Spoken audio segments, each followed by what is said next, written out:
તો કાલના લેક્ચરની અંદર આપણે બે વસ્તુની ચર્ચા કરી. એક તો જે બેઝિક એથિક્સ જે છે કે અંગત જીવનમાં અને જાહેર જીવનમાં એથિક્સ એટલે શું અને એનું મહત્વ શું છે, અને બીજી આપણે મનોવલણ જે છે એના બેઝિક્સ વિશે ચર્ચા કરી કે મનોવલણ એટલે શું. બરાબર. હવે કાલના સંપૂર્ણ લેક્ચરમાં આપણે જે મનોવલણની ચર્ચા કરી એ તો જસ્ટ ખાલી બેઝિક અન્ડરસ્ટેન્ડિંગ છે.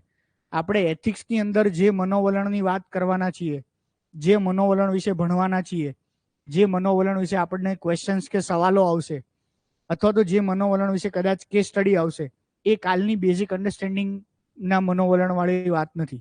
ઉદાહરણ તરીકે કે આપણે કાલે એક સાપનું બેઝિક એક્ઝામ્પલ આપ્યું હતું, બરાબર ને, કે ભાઈ સાપ જે છે એ સાપને જોઈને મારું બિહેવિયર ભાગવા વાળું છે, કારણ કે મને ડર લાગે છે, કારણ કે મારી પાસે કોઈ માહિતી ઇન્ફોર્મેશન અથવા મારી માન્યતા કે બિલીફ છે કે સાપ તો ઝેરી હોય ને એ ડંખ ભરે. આ મારું સાપ પ્રત્યેનું મનોવલણ એથિકલ છે કે અનએથિકલ? ન્યુટ્રલ કહેવાય ને, કહી ના શકાય. આને એથિકલ અનએથિકલ આપણે વિચારી જ ના શકીએ. તો જસ્ટ એક્ઝામ્પલ, બધા જ વસ્તુ, વ્યક્તિ, ઘટના કે વિચાર પ્રત્યેના મનોવલણ હોય એ જરૂરી નથી કે એથિકલ કે અનએથિકલ હોય. બરાબર છે. તો આપણે અત્યારે જે પણ મનોવલણની ચર્ચા કરવાના છીએ અથવા એથિક્સના કેસ સ્ટડીઝમાં, એથિક્સના ક્વેશ્ચન્સમાં અને આપણા એથિક્સના સિલેબસની અંદર જે મનોવલણની વાત કરી છે એ કયા મનોવલણની વાત કરી છે? એ એવા મનોવલણની વાત કરી છે કે જે મનોવલણો એ કાં તો આપણે એને કહી શકીએ એથિકલ છે, કાં તો આપણે કહી શકીએ અનએથિકલ છે. તો એને આપણે એવું કહી શકીએ મોરલ એટીટ્યુડ્સ. આપણે જે એટીટ્યુડની વાત કરીએ છીએ ને એમાં ઘણા બધા સબસેક્શન આવે. એક સબસેક્શન છે મોરલ એટીટ્યુડ, બીજો સબસેક્શન છે પોલિટિકલ એટીટ્યુડ. બરાબર. આ બે મેજર સબસેક્શન છે જે આપણા સિલેબસની અંદર છે. બાકી ઘણા બધા એટીટ્યુડ આવે. ડેમોક્રેટિક એટીટ્યુડ આવે, ઇન્ટરનેશનલ એટીટ્યુડ આવે, એન્વાયરમેન્ટલ એટીટ્યુડ આવે. તમે આગળ કોઈ પણ વર્ડ એડ કરી દો એ એટીટ્યુડ થઈ ગયો. જેન્ડર એટીટ્યુડ, મતલબ જેન્ડર પ્રત્યે કોઈ વ્યક્તિના મનોવલણ કેવા છે, એન્વાયરમેન્ટ પ્રત્યે કોઈ વ્યક્તિના મનોવલણ કેવા છે. બરાબર. ડેમોક્રેસી પ્રત્યે અથવા democratic thoughts, democratic principles, democratic values પ્રત્યે કોઈ વ્યક્તિના મનોવલણ કેવા છે, દેટ મીન્સ ડેમોક્રેટિક એટીટ્યુડ. બરાબર છે. તો આપણે મેજરલી બે એટીટ્યુડ ડિટેલમાં ભણીશું. બીજા જે બે એટીટ્યુડ છે એ બે એટીટ્યુડની આપણે અન્ડરસ્ટેન્ડિંગ લઈશું, કારણ કે ઘણીવાર એના ક્વેશ્ચન્સ પૂછવામાં આવે છે. અથવા તો જ્યારે બે ડાયલેમા હોય ને કે આ અપ્રોચ કે આ અપ્રોચ, તો એ બે ડાયલેમા જનરલી કયા હોય?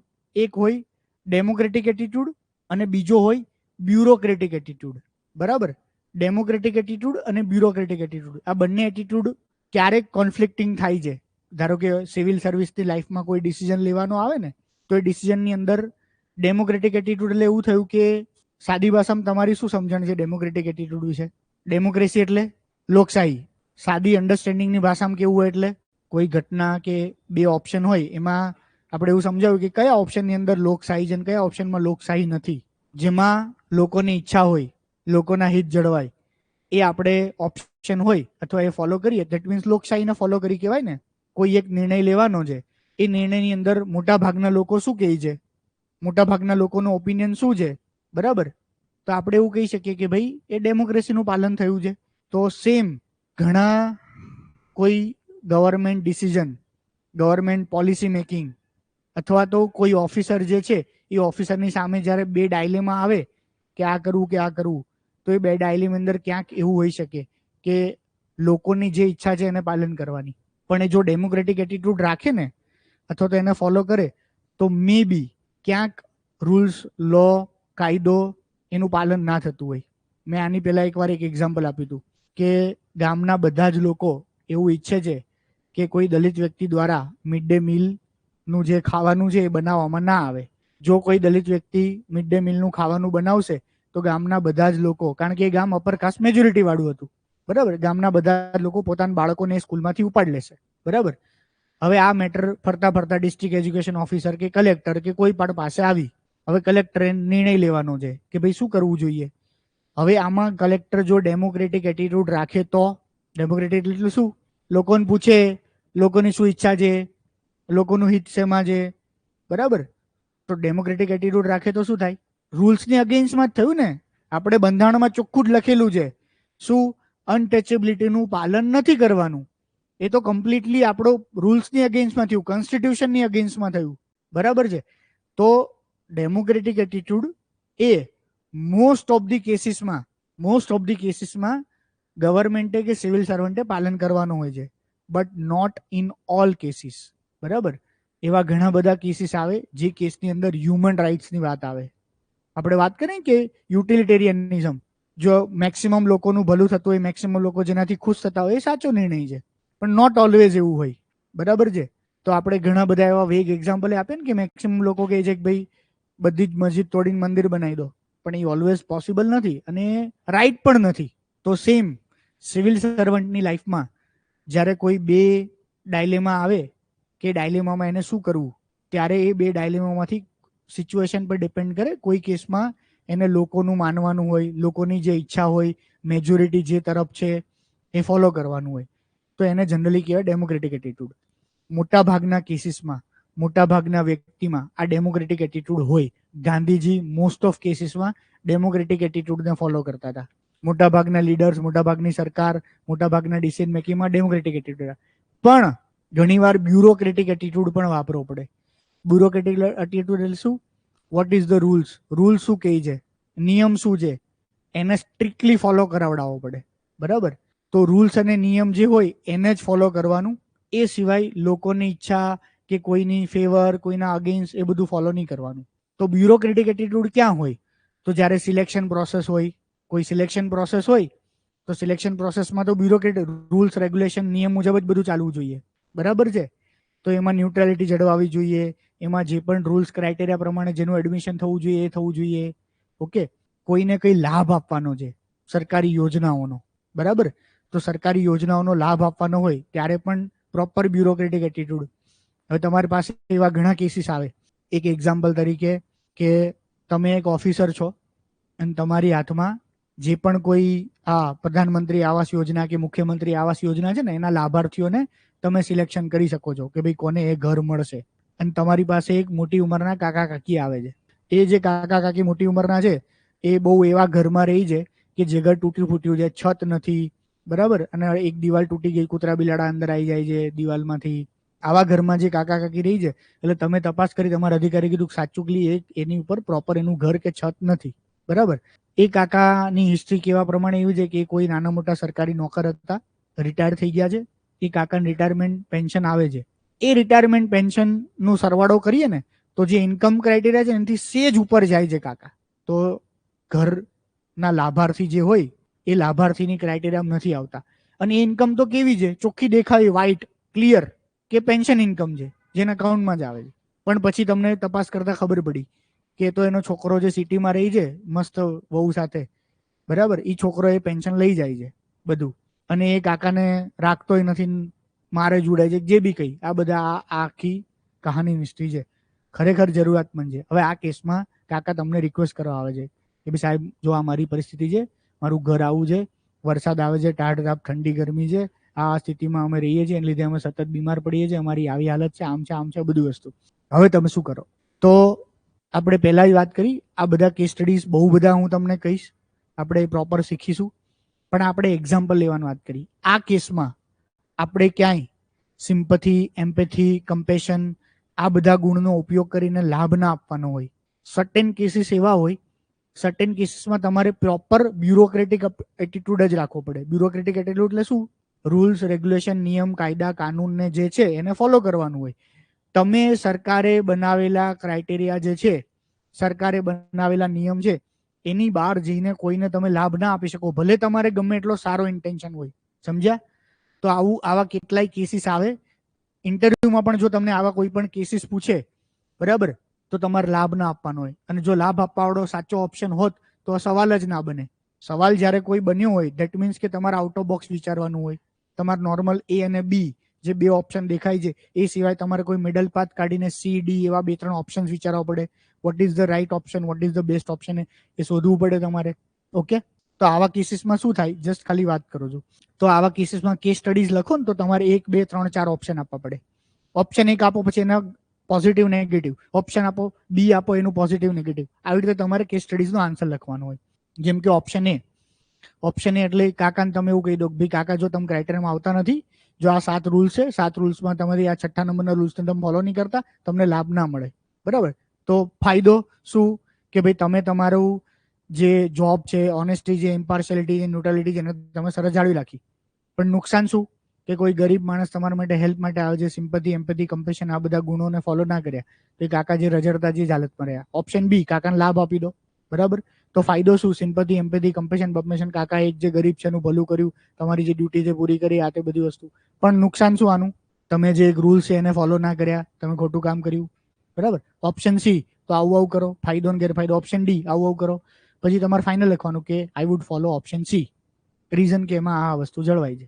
ક્લિયર? આવી રીતે કેસ સ્ટડીઝ આપણે લખીશું.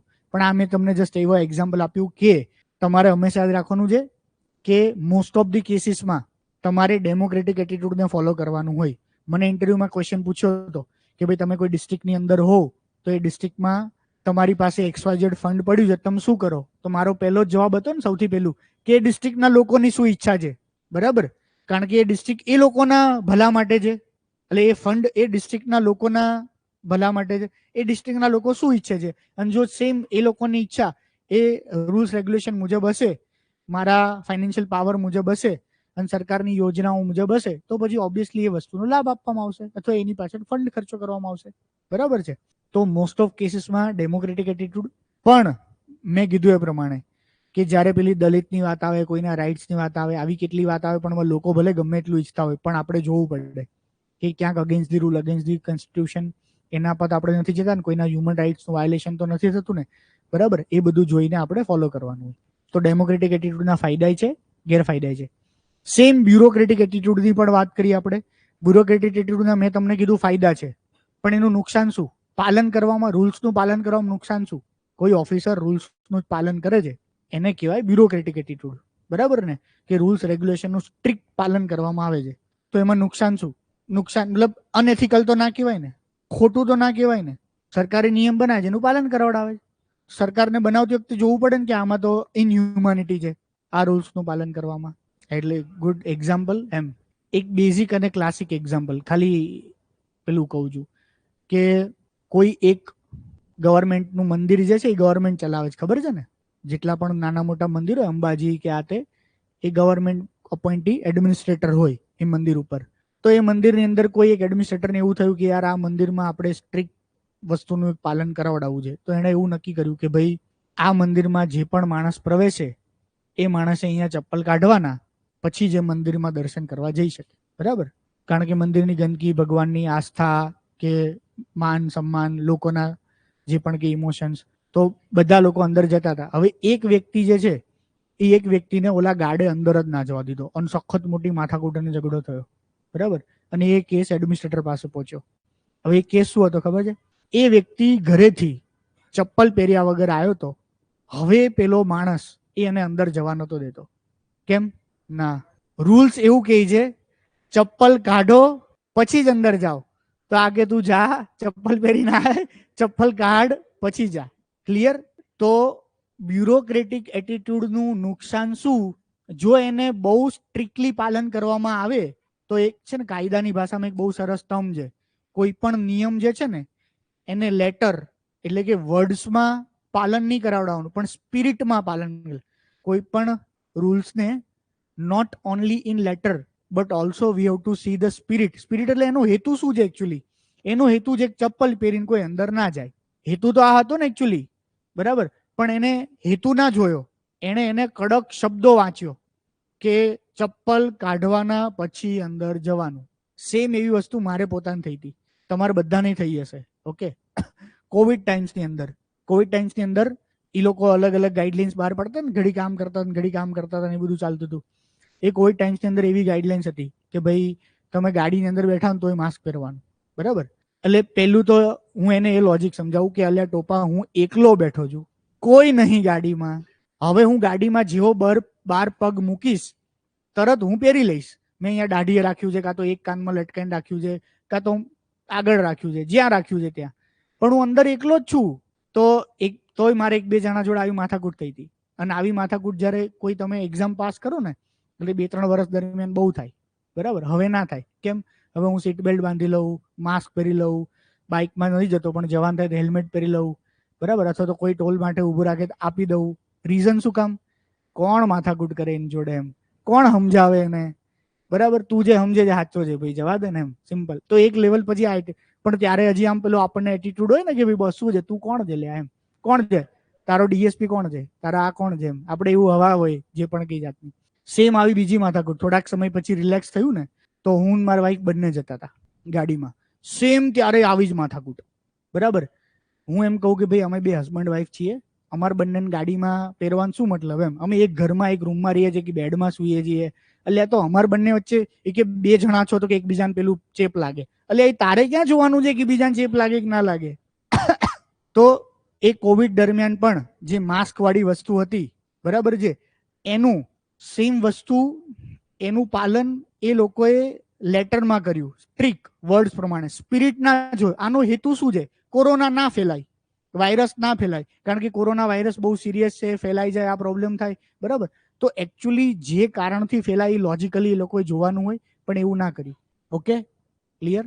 તો સેમ હજી એક ફરી એક્ઝામ્પલ કોવિડ વાળું જ, કે ભાઈ ફોર એક્ઝામ્પલ તમે પીઆઈ છો કે ડીવાયએસપી છો, બરાબર, અને આ કોરોના જેવી મહામારી કેવી સેમ મહામારી છે જે શ્વાસથી કે છીંકવાથી કે ઉધરસ ખાવાથી ફેલાય છે, અને તમને એવી જવાબદારી આપી છે કે તમે કોઈ એક જગ્યાએ ઊભા છો પબ્લિક પ્લેસ પર, અને ત્યાં જતા દરેક લોકોએ માસ્ક પહેર્યું છે કે નહીં, તમારે સ્ટ્રિક્ટ પાલન કરાવડાવવાનું છે.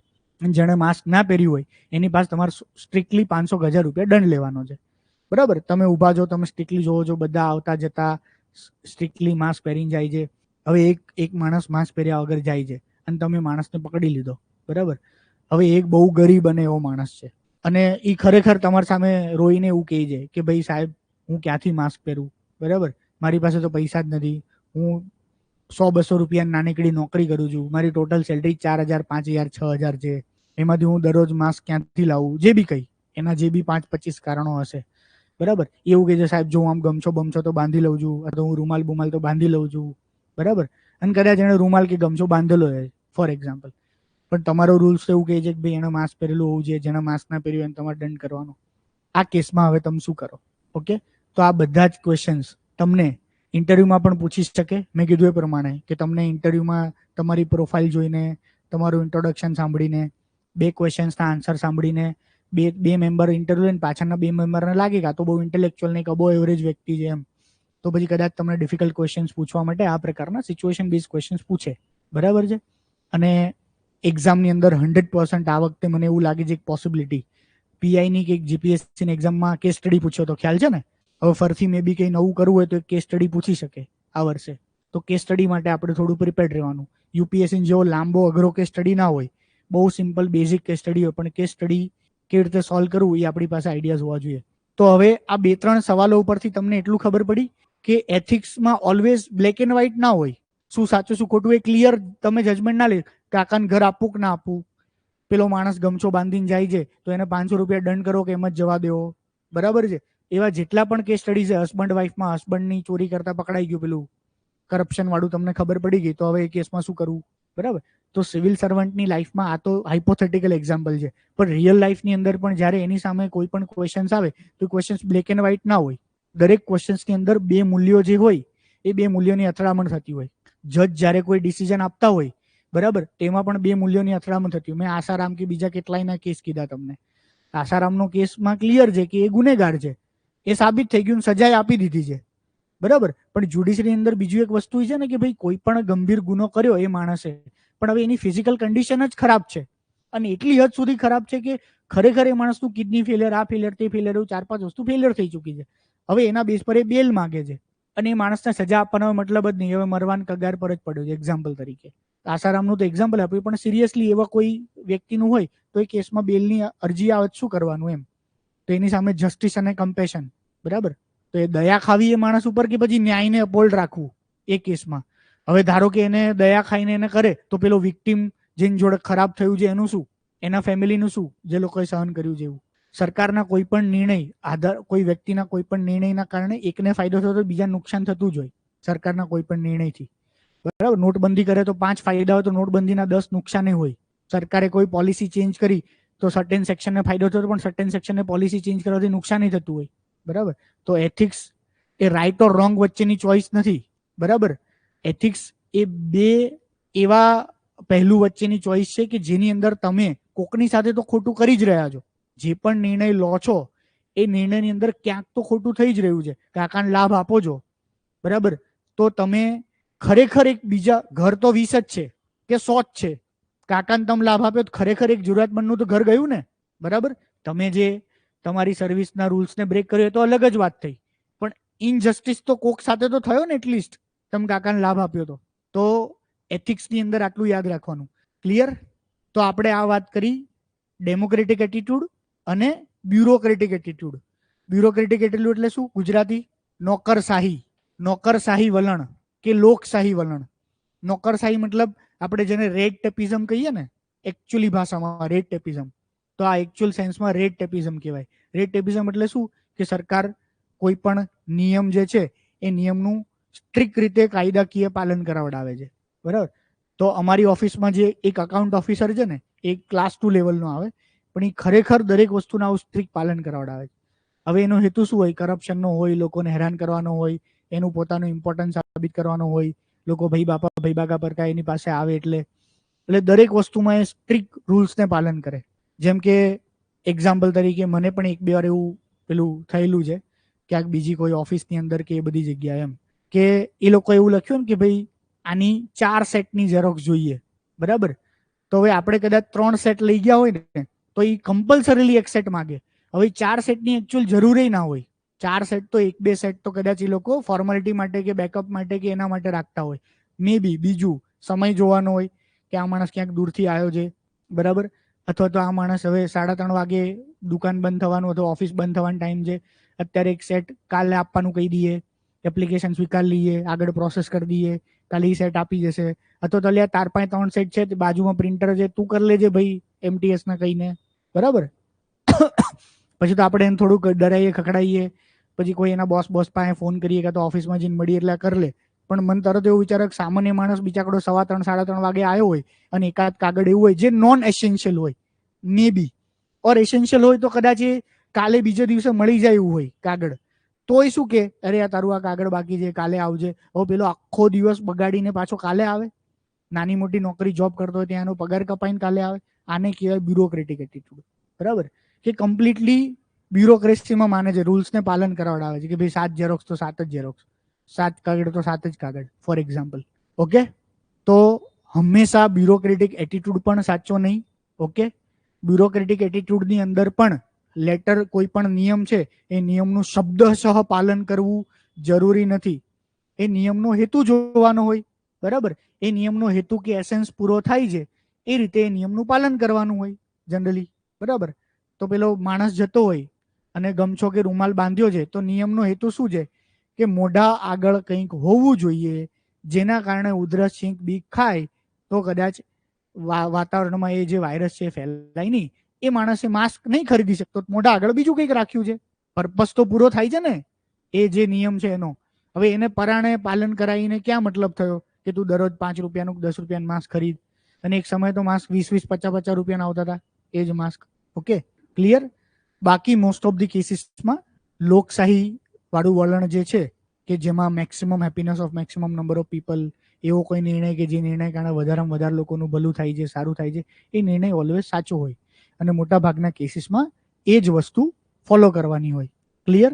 હવે આપણે મેજર વસ્તુ પર ફોકસ કરીશું કે મોરલ એટીટ્યુડ. એવા એટીટ્યુડ કે જે એટીટ્યુડ જે છે એ એટીટ્યુડને આપણે એથિકલ, અનએથિકલ, સાચું ખોટું એવું કહી શકીએ. તો ઘણા બધા લોકોના અથવા તો આપણે ડે ટુ ડે લાઈફની અંદર આપણા જેટલા સોશિયલ ઇશ્યુઝ છે, પોલિટિકલ ઇશ્યુઝ છે અથવા એન્વાયરમેન્ટલ ઇશ્યુઝ છે, જેટલા પણ આપણા પ્રશ્નો છે એ બધા જ પ્રશ્નો પાછળ ક્યાંક ને ક્યાંક આ વ્યક્તિના moral attitude right or wrong છે. સૌથી પહેલું અને મેજર આપણે જે વાત કરી તો આપણી સમાજ અને સોસાયટીની અંદર એક પુરુષ પ્રધાન જે એક વિચારસરણી છે, it is the best example of wrong moral attitude, બરાબર. બીજું સેમ એવા કયા કયા મોરલ એટીટ્યુડ છે આપણા સોસાયટી સમાજની અંદર કે જે ખોટા છે? અનટચેબિલિટી, કાસ્ટિઝમ કહી શકાય, ગુડ. પછી રિજિયોનાલિઝમ. રિજિયોનાલિઝમ એટલે મારો પ્રદેશ મારો દેશ, એવો હોય છે ને, જેમ કે મહારાષ્ટ્રની અંદર બહુ છે, બધી જગ્યાએ છે પણ ખાસ કરીને મહારાષ્ટ્રમાં. અને આ વસ્તુ તો બધે હવે ધીમે ધીમે કરીને ફેલાઈ રહી છે. ધીમે ધીમે કરીને બધે કેમ ફેલાઈ રહી છે? વસ્તી વધારો થઈ રહ્યો છે, જોબ ઓપોર્ચ્યુનિટીઝ ઓછી થઈ રહી છે, બીજી કોઈ પણ ઇન્કમ ઓપોર્ચ્યુનિટીઝ ઓછી થઈ રહી છે. નોર્થ ઇસ્ટ વાળા લોકોને એવું લાગે છે કે ભાઈ બાંગ્લાદેશ વાળા અથવા બહારના જેટલા લોકો છે એ બધા આવીને અમારી જે સ્કૂલ કોલેજો છે મેડિકલ ડેન્ટલ એન્જિનિયરિંગમાં એ લોકો એડમિશન લે છે. અમારા છોકરાઓને તો મળતું જ નહીં, લિમિટેડ સીટ્સ હોય. બરાબર. જેટલી પણ સિવિલ સર્વિસ છે સ્ટેટની કે બીજી ત્રીજી ચોથી નાની મોટી ક્લાસ 2 ક્લાસ 3 એ બધા એ લોકો લઈ જાય છે, અમારા છોકરાને મળતું નહીં. પ્રાઇવેટ જોબ તો કે એ લોકો જ લઈ જાય છે. ઓછી જોબ હોય, એક તો લિમિટેડ જોબ હોય. ધંધા ઉદ્યોગ તો કે એ લોકો ખોલીને બેઠા, તે લોકો પૈસા લઈ જાય છે. પોલિટિકલી એ લોકો પાવરફુલ થઈ રહ્યા છે. બરાબર. તો આ વસ્તુના કારણે શું થાય? એક રિજનલિઝમ થાય. એ રિજનલિઝમ એટલે જે બધી જ જગ્યાએ અત્યારે ફેલાઈ રહ્યું છે સ્ટ્રોંગલી, અને જે શેની અગેન્સ્ટમાં છે? યુનિટી, નેશનલિઝમ. બરાબર. સૌથી બધાએ યુનિટી એન્ડ ઇન્ટેગ્રિટી હોવું જોઈએ. યુનિટી ભારતની અંદર જે છે એ એક સૌથી મોટી ભાવના, રિજનલિઝમ કરતા નેશનલિઝમ મોટી ભાવના હોવી જોઈએ. પણ એ ભાવના સામે ખતરો છે. આ પણ એક પ્રકારની વિચારધારા જ છે. બરાબર. આ પણ એક પ્રકારની બિલીફ સિસ્ટમ છે જે રોંગ છે. પછી એન્વાયરમેન્ટ માટેની વિચારધારા, નક્સલવાદ, એમાં કોઈ પણ પ્રકારનું ટેરરિઝમ કે નક્સલવાદ કે બધી વસ્તુ આવી ગઈ. એન્વાયરમેન્ટ વાળની જે વિચારધારા છે એ એન્વાયરમેન્ટ માટેની શું વિચારધારા રોંગ છે? મારું ક્યાં બગડે છે, મારું ક્યાં જાય છે. બરાબર. જે યુએસમાં ફોરેન કન્ટ્રીઝમાં કન્સેપ્ટ છે નોટ ઇન માય બેકયાર્ડ, કે મારા ઘરની પાછળ ક્યાં છે એમ. ત્યાં બધાને બેકયાર્ડ હોય, આગળ ગાર્ડન હોય ને આપણે બંગલોમાં, ત્યાં એ લોકો બધા ઘર એ પ્રકારના જેમાં પાછળની સાઈડ પેલું હોય, ઇવન તળાવ બી હોય, ઘણું બધું હોય. તો એ લોકોને એવું છે જે કચરો ફેલાય છે, જે સાચું ખોટી વસ્તુ થાય છે, નોટ મારા બેકયાર્ડમાં ક્યાં છે એમ, સિમ્પલ. તો અત્યારે રોડ, રસ્તા, street, ST bus, bus stand, airport, જે બી છે પબ્લિક પ્લેસીસ છે, મારું ક્યાં ઘર છે, મારી વસ્તુ ક્યાં બગડે છે. બરાબર. તો એના કારણે આ સ્વચ્છતા કા બધા પ્રશ્નો છે. ઓકે. તો જેટલા પણ ભારતની અંદર પ્રોબ્લેમ્સ ને ઇશ્યુઝ છે, આ બધા જ પ્રોબ્લેમ્સ અને ઇશ્યુઝ નો એક સ્ટ્રોંગ એંગલ અથવા એનો એક રૂટ કોઝ આપણે જે પણ ગણી શકીએ એની અંદર કહી શકાય માણસના મનોવલણો. બરાબર. તો હવે આ જેટલા પણ મનોવલણો છે એ ઘડાય કેવી રીતે? ચલો, કયા ફેક્ટર છે કે જે માણસના મનોવલણો ઘડે? એક તો જે કોમન 3 આપણે જે વિચાર્યા એ ક્લિયર, એ તો એથિક્સમાં આવે, વેલ્યુઝમાં આવે, બધામાં આવે. સૌથી પહેલું મનોવલણ ફેમિલી. બરાબર. તો મનોવલણ વિશે પહેલી એક વસ્તુ આપણે વિચારવાની જરૂર છે. મનોવલણો બાય બર્થ નથી, મનોવલણો જીનેટિક પણ નથી, જીન્સમાં થોડું આવે. ઓકે. બાય બર્થ એટલે જન્મ સાથે આંખ, કાન, નાક, હાથ, પગ જે બી આવે એવું જન્મ સાથે થોડા મનોવલણ લઈને આવે માણસ, નાનું બચ્ચું. સાચા ખોટા, પ્રેજ્યુડાઇઝ, જેન્ડર વાળા, બરાબર, એવા કોઈ તો મનોવલણ લઈને આવે નહીં. તો મનોવલણ શું છે? ઓબ્વિયસલી અક્વાયર્ડ થિંગ છે. અક્વાયર્ડ થિંગ એટલે ક્યાંથી અક્વાયર્ડ કરતું હશે માણસ? સૌથી પહેલું ઇન્ટરેક્શન ફેમિલી સાથે થાય, ફેમિલીમાંથી અક્વાયર કરે મનોવલણો. બીજું ક્યાંથી અક્વાયર કરે? સોસાયટીમાંથી અક્વાયર કરે. ત્રીજું ક્યાંથી અક્વાયર કરે? એજ્યુકેશન ઇન્સ્ટિટ્યૂટ્સમાંથી. આ 3 મેજર વસ્તુ જે બધામાં મોસ્ટ કોમન જ આવશે. બરાબર. કે આ 3 જગ્યાએથી માણસ એ પોતાના મનોવલણો અક્વાયર કરે. આ સિવાય હવે મનોવલણો ક્યાંથી અક્વાયર કરે? આ 3 સિવાય રિલિજનમાંથી બહુ ઓછું મનોવલણ. એ એથિક્સ, શું સાચું શું ખોટું, એમાંથી આવે. મનોવલણ એટલે વિચાર કરો મારી માન્યતા, મારી બિલીફ, મોસ્ટ ઇમ્પોર્ટન્ટ. ઓકે. માણસના મનોવલણો એ એના અનુભવો પરથી ઘડાય. અનુભવ એટલે એક્ઝામ્પલ મોસ્ટ કોમન અને સિમ્પલ, કે ભાઈ રિલેશનશિપમાં કોઈ વ્યક્તિને સાચો ખોટો અનુભવ થાય તો કે બધી છોકરીઓ આવી જ હોય, બધા છોકરા આવા જ હોય. થયો ને અનુભવ? પહેલા કદાચ એવું બિલીવ ના કરતો હોય એ માણસ.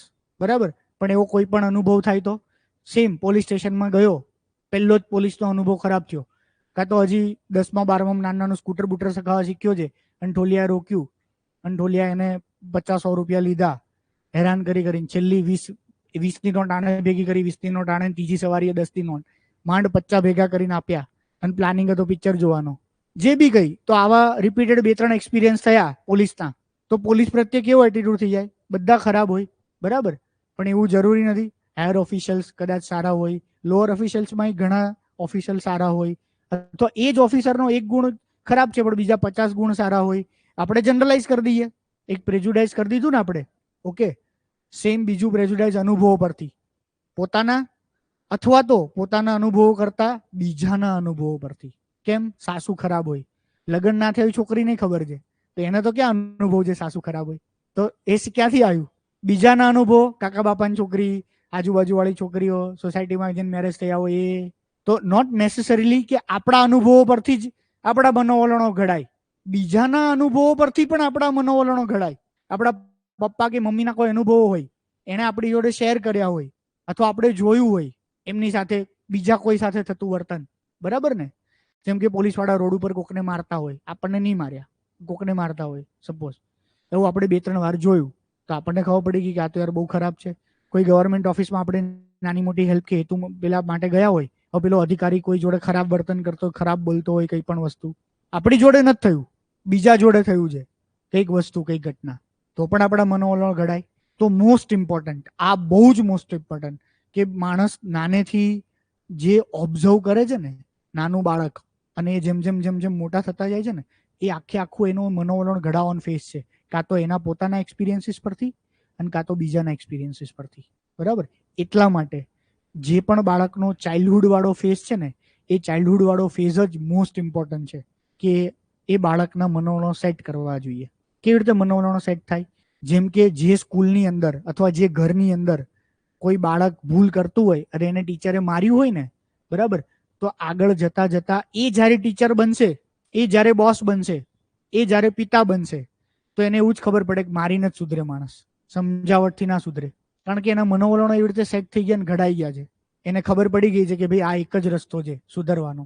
તો એટલા માટે જે બેસ્ટ ટીચર હોય કે જે એ લોકોને પોતાના વર્તન દ્વારા શીખવાડે. જેમ કે એવી નાની મોટી કેટલી સ્ટોરીઓ તમે સાંભળી હશે કે જે સ્ટોરીની અંદર ભાઈ પેલા કોકની પેન્સિલ ચોરાઈ ગઈ, એમ રૂમમાંથી છોકરાઓની પેન્સિલ ચોરાઈ ગઈ, એટલે એ છોકરાએ ટીચરને ફરિયાદ કરી કે હું મારી નવી શાકાલાકા બૂમબૂમ વાળી પેન્સિલ લાવ્યો છું એમ, અને મારી પેન્સિલ ખોવાઈ ગઈ છે. એટલે આમ રબરમાં આમ કરો તો અંદરનો પોઈન્ટ ના તૂટે. મને હજી નહીં ખબર પડી એ કેમ ના તૂટે, કોઈને ખબર છે? પેલી આખી આમ વળી જાય ને એવું થાય તો અંદરનું પેલું ગ્રેફાઇટ વાળું કેમ ના તૂટે અણી, કોઈને ખબર છે? એન્જિનિયરિંગ વાળા કોઈ નહીં આમાંથી? કેમ ના તૂટે? અરે શાકાલાકા બૂમબૂમ નહીં, નોર્મલ પેન્સિલ આવે એ જોઈ તમે એવી પેન્સિલ જોઈ છે આખી વળતી હોય આમ ગોળ? તો એનું અંદરનું કેમ નતું તૂટતું? જોઈ કે નહીં? પણ અંદરનું તો તૂટવું જોઈએ ને. સ્ટેશનરીમાં જઈને પૂછજો તો ખરા, કોઈને મળે તો ગ્રુપમાં મૂકજો. તો એક ક્લાસની અંદર સેમ કોઈ છોકરાની પેન્સિલ ખોવાઈ ગઈ, ટીચરને ફરિયાદ કરી કે મારી પેન્સિલ ખોવાઈ ગઈ. હવે ટીચર કે ચલો ભાઈ બધાની બેગ ખોલો, હું ચેક કરું છું ક્યાં છે પેન્સિલ એમ. એટલે ટીચર બેગ ખોલતા ખોલતા ખોલતા બધામાં ગયા. હવે એમાં બીજા એક છોકરો હશે, એને એ પેન્સિલ ચોરી હશે એની. હવે એ પેન્સિલ ચોરી, એ ટીચરને એની બેગમાંથી પેન્સિલ મળી, ટીચરે ધીમેકથી પેન્સિલ લઈને સંતાડી દીધી પોતાની પાસે, અને સંતાડીને પછી આગળ બોર્ડ પર ક્યાંક ખૂણામાં મૂકી દીધી દરવાજા પાસે. પછી કીધું કે કોઈની બેગમાં નથી એમ, આજુબાજુ ગોતો એમ કરતા કરતા અહીંયાથી કોઈને મળી ગઈ, પછી એને આપી દીધી. પછી એ છોકરાને એકલામાં બોલાવીને એને કહી દીધું, જો જાહેરમાં એ છોકરાને બધા વચ્ચે ચોર સાબિત કર્યો હોત, પકડી લીધો હોત, બરાબર, તો કદાચ એ છોકરો જે છે એ બધા એને ચોર ચોર ખીજવે મે બી, અથવા તો કાલ સવારે ઇન ફ્યુચર એ છોકરો હવે એને ગુસ્સો આવે ટીચર પ્રત્યે, સ્કૂલ પ્રત્યે, મે બી એના એજ્યુકેશન બધામાં ઇમ્પેક્ટ પડે. પણ આ વસ્તુની એક પોઝિટિવ સાઈડ એવી થાય, મે બી હવે જીવનમાં બીજી વાર પેન્સિલ તો નહીં, આગળ જતા કદાચ બીજી કોઈ ચોરી ના કરે. ખ્યાલ આવ્યો? તો આવી રીતે સારા ખરાબ અનુભવો પરથી એ વ્યક્તિના મનોવલણો ઘડાય. તો જસ્ટ આપણે ઇમેજિન કરીએ કે ભાઈ આપણા પણ જે પણ કંઈ મનોવલણ છે, એથિકલ અનએથિકલની વાત નહીં કરતો, એથિકલ અનએથિકલ તો અલગ થયા, પણ આપણા નોર્મલ કોઈ ન્યુટ્રલ વસ્તુ પ્રત્યેના, મેથ્સ પ્રત્યેના, સબ્જેક્ટ પ્રત્યેના, બરાબર, કોઈ એક્ઝામ પ્રત્યેના, લાઈફ પ્રત્યેના, સ્પોર્ટ્સ પ્રત્યેના, બરાબર, સ્પોર્ટ્સ પ્રત્યેના પણ મનોવલણો મે બી આપણને, સ્પોર્ટ્સ પ્રત્યે આપણું થિંકિંગ પોઝિટિવ નેગેટિવ, જો કોઈએ ખરેખર સારી રીતે કર્યું હોત તો આપણે ઘણા સ્પોર્ટ્સમાં આગળ ના જાત કાલ સવારે. સ્પોર્ટ્સ સિવાય બીજી કેટલી સિંગિંગ, એક્સ્ટ્રા કરિક્યુલર એક્ટિવિટીઝ, બરાબર, એ બધું. તો અમારા જ ક્લાસની અંદર 11-12 ધોરણની અંદર એક છોકરો હતો કોશિયા, હજી મને નામ યાદ છે સરને, એટલી જોરદાર નકલ કરે સાહેબોની. નકલ એટલે સપોઝ કે આપણે કોશિયાને એવું કહીએ ને કે સ્ટેજ ઉપર જઈને એક્ટિંગ કર, તો એ જેવો ખાલી આમ આગળ સ્ટેજ ઉપર આવે ને તરત એની પાછી આમ ચાલ સાહેબ જેવી થઈ ગઈ હોય. એની આમ પોસ્ચરથી માંડીને, ફેશિયલ એક્સપ્રેશનથી માંડીને, ટોનથી માંડીને, આમ પેલી ચોક પકડવાનું સ્ટાઇલ બધું જ એવું હોય, જબરજસ્ત. એ સિવાય એ બહુ જ સારી મિમિક્રી કરતો, નોર્મલ જોક્સથી માંડીને. જોક્સ તો બધા બોલે, પણ એ જોક્સ બોલવાની કળા, છટા, પીચ, ઘણી બધી વસ્તુ મેટર કરે ને. હવે આવું 1-2 વાર એ પકડાઈ ગયો, અને પકડાઈ ગયો કેવી રીતે કે એક સાહેબ હોય એની એક્ટિંગ એ ના કરતો હોય, બરાબર, પણ એને ખબર હોય કે ઓલા બીજા પઠાણ, પેલા શું કહેવાય, પાઠક સાહેબની બહુ કરે છે, તો એ છે ને પાઠક સાહેબની એક્ટિંગ કરે, પછી પાઠકને બોલાવે જોવા. હવે પાઠક એને બહુ માર્યો, એને નહીં ગમ્યું. તો પેલા પાછો બચાવ્યો નહીં, જેને એક્ટિંગ કરવા લઈ આવ્યો તો. એવી રીતે 2-3 સાહેબ એને બહુ જ માર્યો, સખત. બહુ એટલે લિટરલી બહુ ખરાબ. એમ આપણને એમ પેલું જળજળિયા થઈ જાય, એમ ઝણઝણાટી જાય કે આટલો.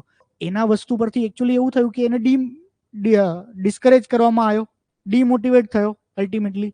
મે બી અત્યારે પાછળ જોઈને જોઉં મને એવો વિચાર આવે છે કે ભાઈ એ છોકરાને ખરેખર કોઈએ પ્રમોટ કર્યો હોત, મોટિવેટ કર્યો હોત, મતલબ પોઝિટિવ રિવ્યુ આપ્યો હોત, તો મે બી એ આર્ટ, એ કળા પ્રત્યે એ જે વ્યક્તિ છે એનું મનોવલણ કે એનો અપ્રોચ એ પોઝિટિવ હોત, એને મોટિવેટ કર્યો હોત તો. બરાબર છે. પણ એ મોટિવેટ નહીં થયો. અત્યારે લાઈફ શું છે આઈ ડોન્ટ નો, પણ એટલીસ્ટ મને એટલી ખબર પડે કે બીજા સેડાળા બેડાળા સ્ટેન્ડઅપ કોમેડિયન છે એ ખરેખર જોરદાર સ્ટેન્ડઅપ કોમેડિયન બન્યો હોત વી ડોન્ટ નો કાલ સવારે. તો એવી રીતે કેટલાય લોકોમાં કેટલી એ સ્કિલ છે. બરાબર, સ્કિલ તો જવા દો, પણ એ સ્કિલ હજી શરૂઆત થાય પહેલા જ એ સ્કિલને દબાઈ દેવામાં આવે છે. રીઝન કે એને એ નાના બાળકને સ્કૂલ દરમિયાન જ એવો કંઈ નેગેટિવ એક્સપિરિયન્સીસ થાય એના બેઝ પર. જેમ કે નોર્મલ સવાલો પૂછે ટીચર સરસ જવાબ આપે, નોર્મલની બહારના સવાલો પૂછે એટલે ના ખબર પડે તને એમ. તો એકચ્યુઅલી એ ક્યુરિયસ માણસ છે. એવું થોડું છે કે ભાઈ ચોપડીનો જ સવાલ પૂછીએ. એ તો યાર ક્યુરિયોસિટીનો ખજાનો લઈને બેઠો છે ને છોકરો. તો ઘરે બી મમ્મીને સવાલ ના પૂછીએ આપણે.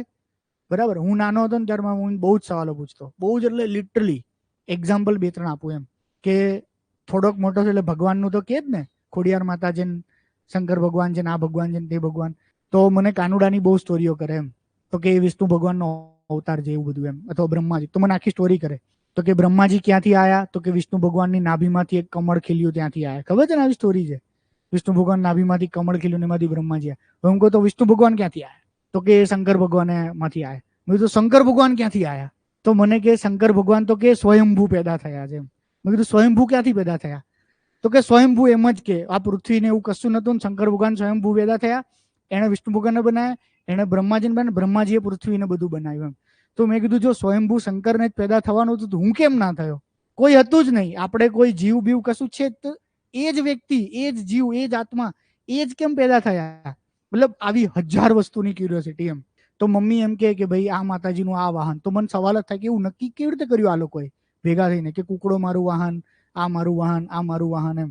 બધી જ વસ્તુમાં મને સવાલ અને ક્યુરિયોસિટી હતી એમ. આ બહુ જ નાનપણની વાત કરું છું, પહેલા બીજા ત્રીજા ધોરણમાં જ્યારે બોલતા શીખ્યો હશું ત્યારની વાત છે. તો પહેલેથી આ લેવલની ક્યુરિયોસિટી, જસ્ટ આ એક્ઝામ્પલ આપું છું. તો આવા સ્કૂલની અંદર મારી ક્યુરિયોસિટી હતી, જે મેં પોતે 1000 વસ્તુઓના સવાલ હશે, મેથ્સથી માંડીને બધી વસ્તુમાં. પણ ક્યાંક એવું કહી દેવામાં આવ્યું છે કે ભાઈ આપણે તો બોસ આ બાઉન્ડ્રીમાં જ રહેવાનું છે. એક બોક્સ બનાવી દીધું, મેથ્સનું એક સિલેબસનું બોક્સ, સાયન્સનું એક સિલેબસનું બોક્સ. બરાબર, એ ક્યુરિયોસિટીની બહાર જવા જ નથી દેવામાં આવ્યા. તો દરેક વ્યક્તિ પોતાના એક્સપિરિયન્સીસ અથવા બીજાના એક્સપિરિયન્સીસમાંથી એના મનોવલણો સેટ થાય છે. ગુડ, ઓકે, ચલો પછી બીજા મનોવલણો. બિલીફ, મારી વિશ્વાસ, એ બિલીફ ક્યાંથી બને? અનુભવ તો આવી ગયું. આ એ તો આવી ગયું ને, એની જ વાત કરી. અનુભવ મારા અથવા બીજાના અનુભવો એમ ટૂંકમાં. કોઈ પણ મીડિયામાંથી. ઓકે, તો મોસ્ટ ઇમ્પોર્ટન્ટ વસ્તુ, અત્યારના કોઈ પણ વ્યક્તિ છે એ વ્યક્તિની બિલીફ સિસ્ટમ હોય, એ બિલીફ સિસ્ટમના બેઝ પર એની કોઈ ફિલિંગ હોય અને ફિલિંગ ઉપરથી એની એક્શન હોય. આ તો જોયું ને આપણે. તો એ બિલીફ સિસ્ટમ એટલે કોઈ ઇન્ફોર્મેશન, કોઈ નોલેજ. તો જે જગ્યાએથી નોલેજ મળે એ નોલેજના બેઝ પર એ વ્યક્તિના મનોવલણો બને. બરાબર, તો નોલેજ એટલે શું? તો નોલેજ ક્યાંથી મળે? તો કોઈ વ્યક્તિ કોઈ ફિલોસોફરને રીડ કરે છે ને, એમાંથી પણ એના મનોવલણો ઘડાય. ગ્રેટ થિંકર હોય એનાથી મનોવલણો ઘડાય. બરાબર, તો ફિલોસોફર છે, ગ્રેટ થિંકર છે, કોઈ ફેમસ પર્સનાલિટી છે, કોઈ લીડર છે, જેમ કે રિલિજિયસ લીડર હોય, પોલિટિકલ લીડર હોય, કે કોઈ પણ પ્રકારનો કોઈ લીડર હોય.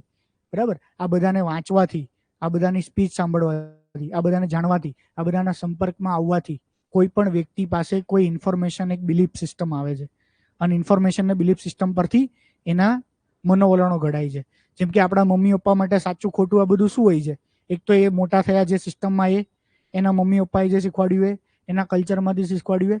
એ સિવાય જે રિલિજિયસ લીડરમાં ફોલો કરતા હોય. બરાબર, ઉદાહરણ તરીકે પેલા સફેદ કપડાવાળા કોણ પહેરે અહીંયા?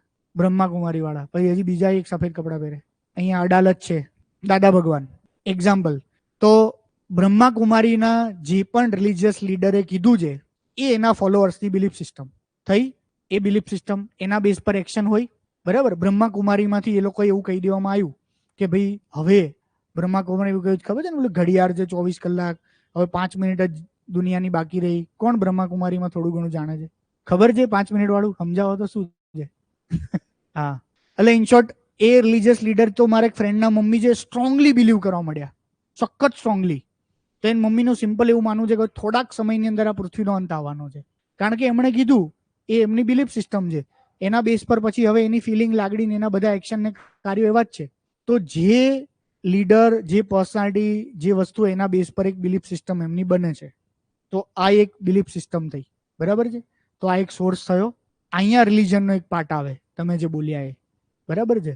ઓકે, ચલો. આ personality, philosopher, leader, religious leader, political leader, આ બધામાં. એમાં મૂવીઝ તમે કીધું એ આવી ગયું. કે મૂવીઝ આવી ગયું કે હજી ઘણા બધા લોકો એ વસ્તુમાં બિલીવ કરે છે કે મૂવીઝમાં જે શો કર્યું, ખાસ કરીને યંગસ્ટર્સ, બરાબર, મૂવીઝમાં જે શો કર્યું એ વસ્તુ લોકો માને છે, અને ખરેખર હજી માને છે. એમ કે પલટ પાછું જોયું એનો મતલબ 100%. એમ ખરેખર માને છે. કોલેજમાં બધા માનો છો? કોઈ તમારામાંથી છૂટા પડ્યા જો પાછું વળી જોયું મતલબ કંઈક તો હશે. હું થોડો બોલીવુડ છું એટલે કદાચ માનતો હશું. તો ખરેખર મૂવીઝમાં જે શોર્ટકટ જે દેખાડે છે, મૂવીઝમાં જે ઘણી બધી, એ મૂવીઝનો પણ ઇન્ફ્લુઅન્સ એ ઘણો બધો છે, બરાબર. તો એ મૂવીઝ એક છે. ચલો પછી એ તો એમાં રીડિંગ ને વાંચન આવી ગયું. ઇન્ટરેસ્ટના બેઝ પર રીડિંગ વાંચન, એના બેઝ પરથી ઇન્ટરેસ્ટ ફેક્ટર ના કહી શકીએ આપણે. તો એવું છે કે આ જગ્યાએથી કયા કયા સોર્સિસમાંથી એને મળે છે. એ તો તમે સોર્સ પાસે જવાનો રસ્તો કીધો, એમ નહીં. એનાથી એના મનોવલણ ના ઘડાય. વર્ક પ્લેસ પણ કહી શકાય. હવે લાસ્ટ એન્ડ મોસ્ટ ઇમ્પોર્ટન્ટ કે જ્યાંથી કોઈ વ્યક્તિના મનોવલણો ઘડાય, બરાબર છે, એ આપણે છે સોશિયલ ઇન્ફ્લુએન્સ. સોશિયલ ઇન્ફ્લુએન્સ એટલે શું? કે દરેકે દરેક વ્યક્તિ એ સમાજના કોઈ પણ એક સેક્ટર, કોઈ પણ ફેક્ટર, એનાથી એ ઇન્ફ્લુએન્સ થતો હોય, એની પાસેથી એને નોલેજ, કોઈ મેસેજ કે મળતું હોય.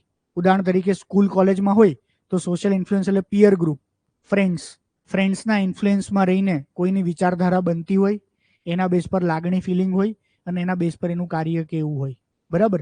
કોઈ એક સમાજ વ્યવસ્થાનો ભાગ હોય, જે બી સમાજ, જૈન સમાજ વ્યવસ્થા, બીજી સમાજ વ્યવસ્થા, ત્રીજી સમાજ વ્યવસ્થા, જાટ સમાજ વ્યવસ્થા, બ્રાહ્મણ સમાજ વ્યવસ્થા, ગામડાની સમાજ વ્યવસ્થા કે શહેરની સમાજ વ્યવસ્થા, એ જે બી સમાજ વ્યવસ્થાનો ભાગ હોય, એ સમાજ વ્યવસ્થાના જે પણ કોઈ લીડર હોય, જેમ કે જોઈન્ટ ફેમિલી અંદર જે પેટ્રિયાર્ચિકલ ફિગર હોય એના ઇન્ફ્લુએન્સમાં હોય, બરાબર. કોઈ ગુરુ કે એમાં બિલીવ કરતો હોય તો એ ગુરુનો કોઈ ઇન્ફ્લુએન્સ હોય, કોઈ હીરો કે એમાં બિલીવ કરતો હોય એનો ઇન્ફ્લુએન્સ હોય, કોઈ પોલિટિકલ પર્સનાલિટીમાં બિલીવ કરતો હોય એનો ઇન્ફ્લુએન્સ હોય, કોઈ વ્યક્તિ સ્વામી વિવેકાનંદ કે એમાં બિલીવ કરે છે તો એનો ઇન્ફ્લુએન્સ હોય, ગાંધીજીમાં બિલીવ કરે છે તો એનો ઇન્ફ્લુએન્સ હોય, બરાબર. ઇન જનરલ એક કોમન અમ્બ્રેલામાં લઈ શકીએ, બરાબર. તો એને આપણે સોશિયલ ઇન્ફ્લુઅન્સ કહી શકીએ. એમાં તમે કહો છો ઇન્ટરેસ્ટ મેટર કરે, બરાબર. કે જે વ્યક્તિને જેમાં ઇન્ટરેસ્ટ હોય અને એના વિશે રીડિંગ કે બધું સ્ટાર્ટ કરે, બરાબર. જેમ કે એના ફાધરને એ રિસ્પેક્ટ કરે છે, એના ફાધરને એ માને છે, તો હવે એનો ઇન્ફ્લુઅન્સ એના પર હશે. એના ટીચરને એ માને છે તો એના ટીચરનો ઇન્ફ્લુઅન્સ એના પર હશે. એના ફ્રેન્ડમાં એને ટ્રસ્ટ છે તો એના ફ્રેન્ડનો ઇન્ફ્લુઅન્સ એના પર હશે, બરાબર. તો એમ ઓવરઓલ એનો બોસ ઓફિસમાં, તો એના બોસને બિલીવ કરે છે તો એના બોસનો ઇન્ફ્લુઅન્સ એના પર હશે. તો આ એક ઓવરઓલ જનરલ અમ્બ્રેલા આપણે કહી શકીએ સોશિયલ ઇન્ફ્લુઅન્સ. આ એક મેજર ફેક્ટર છે, બરાબર.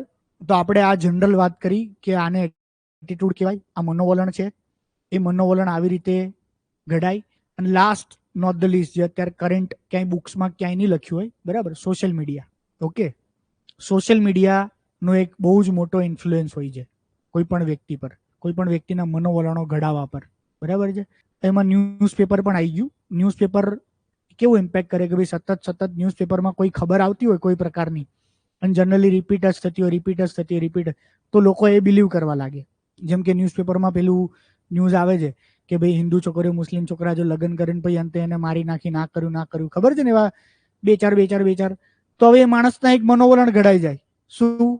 કે ભાઈ મુસ્લિમ છોકરાઓનો આ જ ઇન્ટેન્શન હોય, આ જ ઇન્ટેન્શનથી એવું કરતા હશે, અને એનો પછી ટાર્ગેટ જ થોડાક સમયમાં મારી જ નાખવાના, કટકા બટકા કરી નાખવાના છે. તો એકચ્યુઅલી એવું કશું જ ના હોય. એવા 2-4-5 કેસીસ હોઈ શકે મે બી, અને એવા બનતા એ બધી સાઈડ, બધી કાસ્ટમાં, બધી બાજુ હોય. પણ બધા જ કેસીસને આ નજરથી જોવાના ના હોય. બે વ્યક્તિ કદાચ કોઈ ટચમાં આવ્યો, પ્રેમ પણ કરતા હોય, પછી જે એન્ડ રિઝલ્ટ આવ્યું, એન્ડ રિઝલ્ટનું પાછળનું કારણ એવું ઝઘડા થયા હોય, અને નોર્મલ બે વ્યક્તિ કોમન પેલાવાળા હોય તો એ ઝઘડા થાય, છૂટા પડીને પોતપોતાના ઘેર જતા રહે. હવે આ બંને પાસે ઓપ્શન જ નહીં પોતપોતાના ઘેર જવાનો. એટલે ઝઘડા થયા છે, ભેગા જ રહે, હજી ઝઘડા થાય, ભેગા જ રહે. પછી ખબર પડે બોસ શાંતિ છૂટવાનો તો કોઈ રસ્તો જ નહીં. એમાંથી એક વ્યક્તિની ડેથ થઈ જાય તો જ રસ્તો છે. તો આવા પણ કોઈ કારણો હોઈ શકે ને. આ તો મેં તમને ન્યૂઝપેપરનું એક્ઝામ્પલ. એવા ન્યૂઝપેપરમાં કોઈ પણ એક ન્યૂઝ રિપીટ થતા હોય, બરાબર, એટલે હવે આપણું એક મેન્ટાલિટી બંધાઈ જાય એ વસ્તુ માટેની. એ રીતે સોશિયલ મીડિયામાંથી સતત કોઈ ન્યૂઝ આવતા હોય, બરાબર, તો એ માણસની એક મેન્ટાલિટી સેટ થઈ જાય. તો અત્યારના સમયની અંદર જે પણ એક અમ્બ્રેલા આખું મીડિયાનું છે ને, એ એક મોસ્ટ ઇમ્પોર્ટન્ટ ફેક્ટર છે જે લોકોના મનોવલણો ઘડે છે. મીડિયાની અંદર આવે છે સરકારની પોઝિટિવ સાઈડ અત્યારની, બરાબર. એક સાદું જ એક્ઝામ્પલ જે મોદીએ કર્યું એ તો ચલો આપણે એક્ઝામ્પલ ના લઈએ. બીજું એક એક્ઝામ્પલ લઈએ, અરવિંદ કેજરીવાલ. આપણે કોઈ દિલ્હીમાં તમે કોઈ રહેતા નથી, તમે તો કોઈ ગયા પણ ના હો. ફોર એક્ઝામ્પલ પંજાબમાં તમે નહીં ગયા હોય. દિલ્હી પંજાબ બેસ્ટ ચાલે છે કે નહીં તમને કેમ ખબર? ન્યૂઝપેપરમાં એડ આવે છે, ટીવીમાં એડ આવે છે, સરસ સરસ સરસ, દિલ્હીને પેલો એવોર્ડ મળ્યો, દિલ્હીના એજ્યુકેશનને આ એવોર્ડ મળ્યો, દિલ્હીના હેલ્થને આ એવોર્ડ મળ્યો. તો તમને બધાને અહીંયા બેઠા બેઠા શું લાગશે કે યાર જોરદાર ચલાવે છે યાર, દિલ્હીનું એજ્યુકેશન તો યાર કેવું છે. લોકો ગલ્લે ગલ્લે વાતો કરતા, કોઈ સ્કૂલે નહીં જોઈ હોય, કોઈ કોલેજમાં નહીં ગયા હોય, કોઈને ખબર નહીં હોય. તો આ મીડિયાનો, આ એડવર્ટીઝમેન્ટનો પ્રભાવ, બરાબર. સેમ મોદી સાહેબે એટલી હદ સુધી કરી દીધું છે કે કોઈ ડાઉટ નહીં કરી શકતું હવે તો. બરાબર, એટલી હદ સુધી એવું બતાડી દીધું છે. એટલે આ બીજી ભાષામાં બધું ચશ્મા પહેરાવી દીધા આપણને લીલા કલરના, એટલે બધું લીલું લીલું દેખાય છે એમ, બરાબર. ઓકે, તો આ થઈ મનોવલણની વાત. હવે લાસ્ટ એન્ડ ઇમ્પોર્ટન્ટ ટોપિક મનોવલણની અંદર, કે મનોવલણો કોઈના સાચા ખોટા હોય, બરાબર, તો આ મનોવલણો બદલી કેવી રીતે શકાય અથવા બદલાય છે કેવી રીતે આ મનોવલણો? તો એક પહેલી વસ્તુ એ આપણે હંમેશા યાદ રાખવાની, મનોવલણો એ સતત બદલાતી વસ્તુ છે. સાચું ખોટું, સારું ખરાબ, કોઈ વસ્તુ, વ્યક્તિ, ઘટના પ્રત્યે મારો જે અપ્રોચ છે, આ મારો જે 14 વર્ષે હતો એવો અત્યાર નથી, મારો જે 5 વર્ષ પહેલા હતો એવો અત્યાર નથી, મારો યુપીએસસી ની પ્રિપેરેશન પહેલા જે હતો એવો બી અત્યારે નથી. ખ્યાલ આવ્યો? જેમ કે એક ફ્રેન્ક ઓપન વાત કરું કે મારો એક અપ્રોચ બહુ જ ખોટો અને નેગેટિવ હતો અને હું તો એમાં સ્ટ્રોંગલી બિલીવ કરતો, સખત સ્ટ્રોંગલી. કોઈ મને સમજાય તો હું આર્ગ્યુમેન્ટ કરું એમ બધા જોડે. મારો એવો અપ્રોચ હતો કે જે ગરીબ માણસ છે અથવા જે આમ દબાયેલો કચરા, મતલબ ગરીબ એટલે મારા ઘરની બાજુમાં જ સ્લમ હતું. હું બાપુનગરમાં જ્યાં રહેતો ને ત્યાં વૈશાલી આમ્રપાલી આખો એરિયા છે, ત્યાં લાંબુ મોટું સ્લમ હતું. બાજુમાં એટલે અડીને દિવાલ, આ મારું બાલ્કની જેના નીચે કોમન પેસેજ છે ને એ જ સ્લમ. એટલે આમ બાજુમાં જોઉં તો ખાલી 4 ડગલા મારા ઘરથી સ્લમ હોય, એટલું જ નજીક એમ. એટલે હું ત્રીજા માટે તો એટલે બધું એટલે લાઈફસ્ટાઈલ ને બધું દેખાય. તો એ સ્લમ હોય કે રોડ ઉપર પૈસા માંગતું વ્યક્તિ હોય કે બીજું કંઈ પણ, મારા મગજમાં એવું હતું કે આ લોકો ગરીબ એટલા માટે છે કારણ કે એને કંઈ કરવું નથી. મારા મગજમાં આવો સ્ટ્રોંગ કન્સેપ્ટ હતો. મને એવું હતું કે ભાઈ બસ એને ભણવું નતું ને એટલે એ નહીં ભણ્યો, કાં તો એવું હતું કે એને કામ નહીં કરું, કામ ચોર છે ને એટલે એ ગરીબ, બરાબર. આવું સ્ટ્રોંગલી મને એવું લાગે કોઈ પણ માણસને પોતાના દિવસો બદલે તો આમ એક ચપટીમાં બદલી શકે, પોતાની લાઈફ બદલે એક ચપટીમાં બદલી શકે. પણ હવે જેમ મેં યુપીએસસીની પ્રિપેરેશન કરી, પછી બહાર ગયો, મારું બ્રોડર વિઝન થયું, પછી મને ખબર પડી કે આ વસ્તુ not always true and not for everyone. એ પોસિબલ નથી, બરાબર. જેમ કે રોડ ઉપર જે ફુગ્ગા વેચે છે જે લોકો, હવે એને પણ કામ કરવું છે, પણ કોણ કામ આપશે? પહેલી વાત, ડોમેસ્ટિક સર્વન્ટ મારા ઘરે જ કામ કરવું છે તો હું વિધાઉટ કોઈ અશ્યોરન્સ, વિધાઉટ કોઈ નોલેજ એવું કંઈ કામ આપીશ? આ તો ચલો એવું એક્ઝામ્પલ થયું. ગર્લ્સની વાત કરીએ કે ભાઈ છોકરીની જે કન્ડિશન છે એ તો એટલા માટે છે કે એને ભણવું નહીં હોય, એટલા માટે કે તૈયારી નહીં કરે, એટલા માટે કે મહેનત નહીં કરી, એટલા માટે કે એને બહાર નહીં નીકળવું. પણ એનો હજારો ફેક્ટર કામ કરે છે એની પાછળ. નાનપણથી મોટી થઈ ત્યારથી માંડીને એને લાઈફમાં એ રીતે ઇક્વલી ટ્રીટ જ નહીં કરવામાં આવી.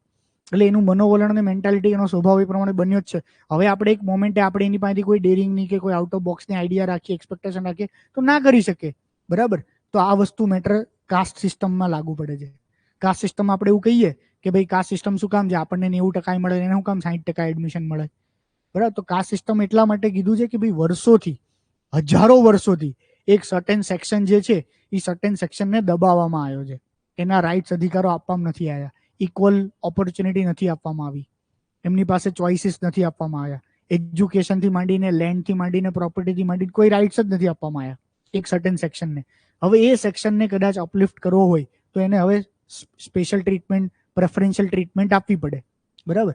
તો એ સેમ જેટલા પણ ગરીબો કે એવી કોઈ કન્ડિશનમાંથી આવે છે કે જે પણ કોઈ એની કન્ડિશન છે, જે કન્ડિશનના કારણે બીજા જે લોકો છે એ બીજા લોકો જેટલી ઓપોર્ચ્યુનિટીઝ કે બીજા લોકો જેટલી ચોઇસીસ એને નથી મળી, બરાબર, તો પછી આપણે એની સરખામણી ના કરી શકીએ. એટલા માટે EWS વાળો કોન્સેપ્ટ છે ને, that is also true, that is also necessary. એ હું એટલા માટે માનું છું કે હું એ બેકગ્રાઉન્ડમાંથી આવું છું. તો મને એટલી ખબર પડે છે કે સપોઝ મારી ફેમિલીની કન્ડિશન સ્લાઇટ ડિફરન્ટ હોત ફાઇનાન્શિયલી, તો કદાચ મારી પાસે બીજી ચોઇસીસ હતી, બીજી કેટલી વસ્તુઓની ચોઇસીસ હોત, હું એ સારી રીતે કરી શક્યો હોત. ઓકે, તો જસ્ટ આ હું એક મેન્ટાલિટીનું તમને એક્ઝામ્પલ આપ્યું. એ સમયે સમયે બદલાય, વ્યક્તિની એજ પ્રમાણે બદલાય. તમારા જે પણ મનોવલણ છે વસ્તુ, વ્યક્તિ, ઘટના, વિચાર પ્રત્યેના, એ 60 વર્ષના અલગ હોય, બરાબર. પ્રેમ વિશેના મનોવલણ એ 8મા ધોરણના છોકરાના અલગ હોય, કોલેજ વાળાનો અલગ હોય, બરાબર. અને લગ્ન કરીને ઠરીઠામ બેઠો એના મનોવલણો અલગ હોય. એક્ઝામ્પલ આપું છું, બરાબર. તો સેમ જે પણ કોઈ આપણે પ્રશ્નને સમજીએ છીએ, બરાબર, જે પણ કોઈ ઘટના છે, એ બધી જ વસ્તુના મનોવલણો એ ઉંમર સાથે બદલાય. ક્લિયર? જેન્ડર સાથે પણ બદલાય. બદલાય જેન્ડર સાથે. સ્ત્રી પ્રત્યેના કે સ્ત્રીના પ્રોબ્લેમ પ્રત્યેનો મારો અપ્રોચ અને બીજી એક સ્ત્રીનો અપ્રોચ બદલાય કે ના બદલાય? ઓકે, તો ઉંમર સાથે પણ મનોવલણો બદલાય, એટલે સમય સાથે, બીજી ભાષામાં. ઓકે, એ મનોવલણો બદલાય. કોઈ વ્યક્તિના ક્લાસ અને કાસ્ટ સાથે પણ બદલાય. બદલાય કે નહીં? કે ગરીબી પ્રત્યેનો અમીરનો વિચાર કંઈક અલગ હોય અને ગરીબનો વિચાર અલગ હોય, અને એનો જોવાનો દ્રષ્ટિકોણ કે પર્સ્પેક્ટિવ અલગ હોય કે ના અલગ હોય? ઓકે, તો આ મનોવલણો જે છે એ દરેક માટે સેમ કે સનાતન નથી. વસ્તુ, વ્યક્તિ પ્રત્યે કોઈ પણનો અપ્રોચ એ ડિફરન્ટ હોય, બરાબર છે. તો આ મનોવલણો ઓટોમેટિકલી સમય સમયે વ્યક્તિના બદલાતા હોય. સેમ મનોવલણ જે છે કોઈ વસ્તુ, વ્યક્તિ, ઘટના પ્રત્યેનો અપ્રોચ, તો એ ગુજરાતીનો અલગ હોય અને કોઈ ગુજરાતી નથી એનો અલગ હોય, બીજી ભાષામાં બીજા કલ્ચરમાંથી આવ્યો છે એનો અલગ હોય ને, એનું મનોવલણ અલગ હોય, બરાબર છે. એનો જોવાનો દ્રષ્ટિકોણ અલગ હોય. દેશમાં અલગ હોય, બરાબર છે. કે ડિસિપ્લિન ને ઇનડિસિપ્લિન વાળી વાત છે. તો એવી કોઈ જગ્યા કે એક એટીટ્યુડની જ વાત કરું, લાઈફ પ્રત્યેનો એટીટ્યુડ, એમ, બરાબર છે. તો લાઈફ પ્રત્યેનો એટીટ્યુડ એટલે અમેરિકન સોલ્જર જે છે, તો અમેરિકન સોલ્જર કદાચ પડી જાય કે યુદ્ધમાં હારી જાય, તો અમેરિકન સોલ્જર શું કરે? કંઈ ના કરે, બીજી વાર વોર કરે. એક્ઝામ્પલ છે.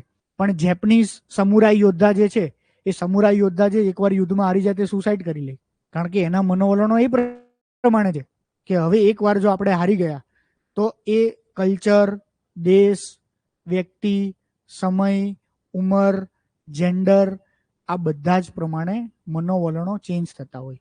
હવે ખાલી આટલું ના જોઈએ, પણ એક જ વ્યક્તિનું આપણે જસ્ટ વિચાર કરીએ આગળનો નેક્સ્ટ ટોપિક સમજવા માટે, કે how we can change somebody's attitude, બરાબર.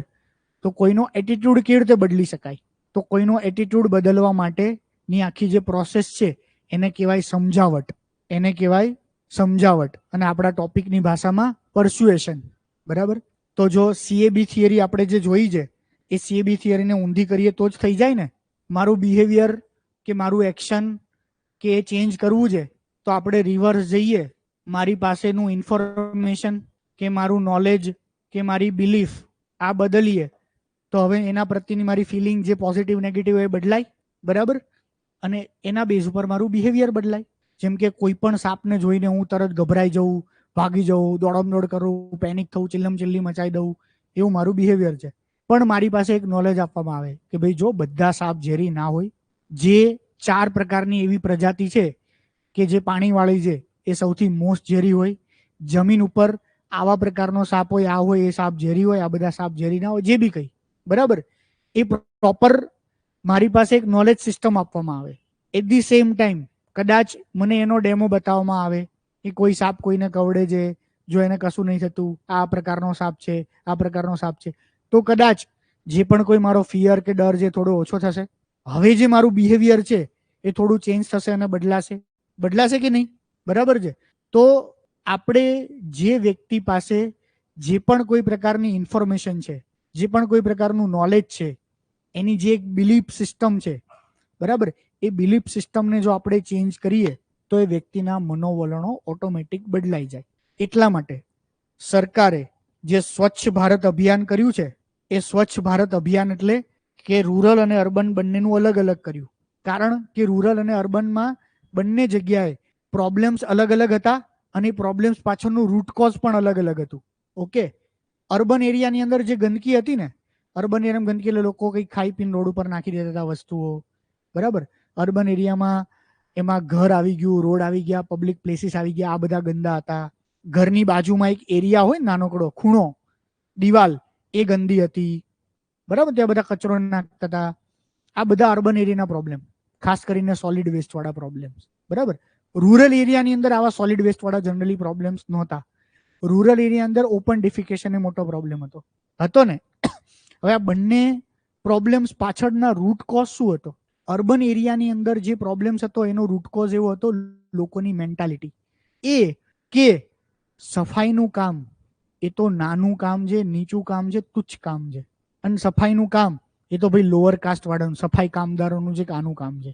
મોટા લોકો, હાયર ક્લાસ વાળા લોકો, એટલે ફાઇનાન્શિયલી પણ હાયર ક્લાસ વાળા લોકો, કાસ્ટમાં પણ હાયર ક્લાસ વાળા લોકો, અથવા એવા જે લોકો જે એજ્યુકેટેડ, જે સમજુ છે, એને એવું લાગતું હતું કે આ ના કરાય.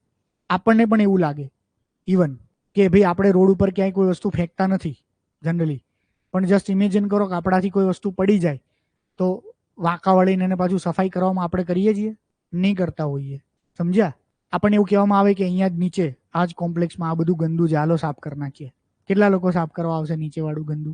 સમજ્યા રીઝન? એટલે એક્ઝામ્પલ આપું છું.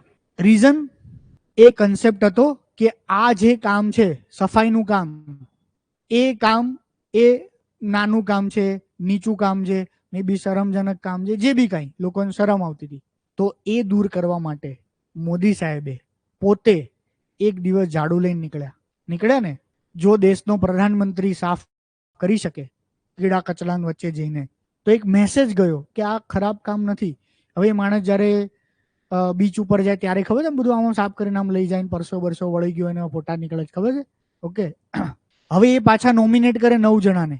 એ કોણ? જે પોતાના ટોપ લીડર્સ હોય, એક રિલિજિયસ લીડર, એક સ્પિરિચ્યુઅલ લીડર, એક સચિન તેંડુલકર, એક અમિતાભ બચ્ચન. તો કે ઓહો, અમિતાભ બચ્ચન પોતે સાફ કરે છે જુહુ બીચ, તો આખું ગામ આવી જાય જુહુ બીચ સાફ કરવા માટે. અને પછી તો લોકો સ્કૂલ કોલેજના કેમ્પેન ચલાવતા, ખબર છે ને? અમુક વર્ષો સુધી સખત ડ્રાઈવ ચાલતું કે લોકો, સ્થાનિક લોકોને, સોસાયટીના લોકોને, ચેરમેનોને, કોર્પોરેટરોને, એ બધા પેલું કરીને સવારમાં ટી શર્ટો પહેરી નીકળે. તો એ ખરેખર એક ડ્રાઈવ શરૂ થઈ, એક માસ મુવમેન્ટ શરૂ થઈ કે આ કામ તો ખરાબ નથી, બરાબર, આ કામ નીચું નથી, બધા કરે છે. સચિન કરે છે, આ કરે છે, અમારો ટીચર કરે છે, અમારો પ્રિન્સિપલ કરે છે, અમારા સોસાયટીનો જે અમીર વ્યક્તિ જે કરે છે. એક ફેક્ટરી છે ઉદાહરણ તરીકે, બરાબર, ફોર એક્ઝામ્પલ. હવે એ ફેક્ટરીની અંદર બોસ જ કદાચ દરરોજ સવાર ઉઠીને સાવણી વાળતો હોય, તો ફેક્ટરીના બધા માણસો સાવણી ના વાળે? એને ખબર પડે કે ભાઈ અમારો બોસ જે કરોડોનો માલિક છે, આ મોટી ફેક્ટરીનો માલિક છે, એ બોસ જ જરૂર પડે ક્યાં ગંદુ હોય આમ કરીને સાફ કરી નાખે છે. તો એક મેસેજ ગયો કે આ કામ નીચું તું છે ને.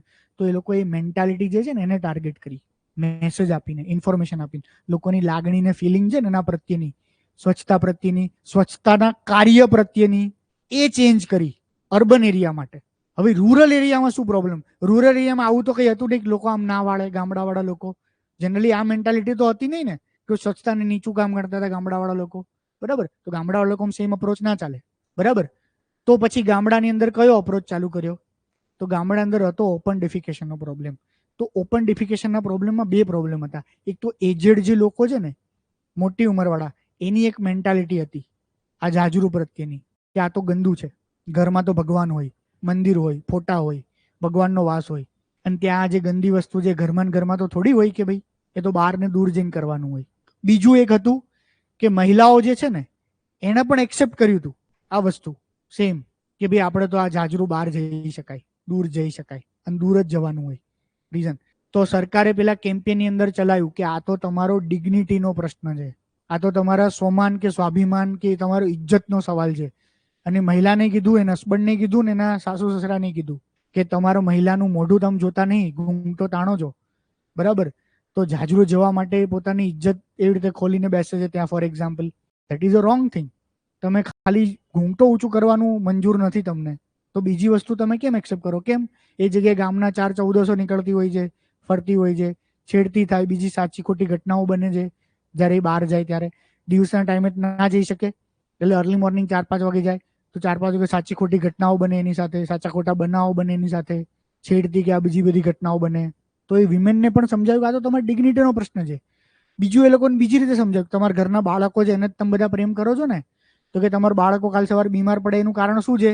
તો કે તમે જાજરૂ જાઓ છો, ત્યાં માખીઓ બેસે છે, એ માખી બેસીને તમારા ઘેર આવે, ઘરે આવીને બધા રોગચાળો ફેલાવે છે. તો આ મેસેજ આપ્યો એમણે.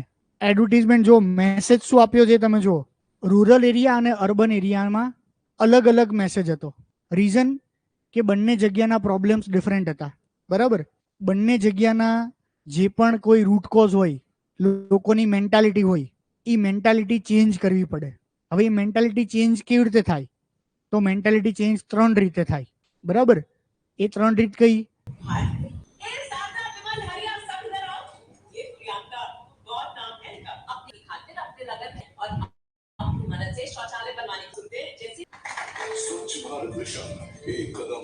તો એક મેસેજ જોયો તમે?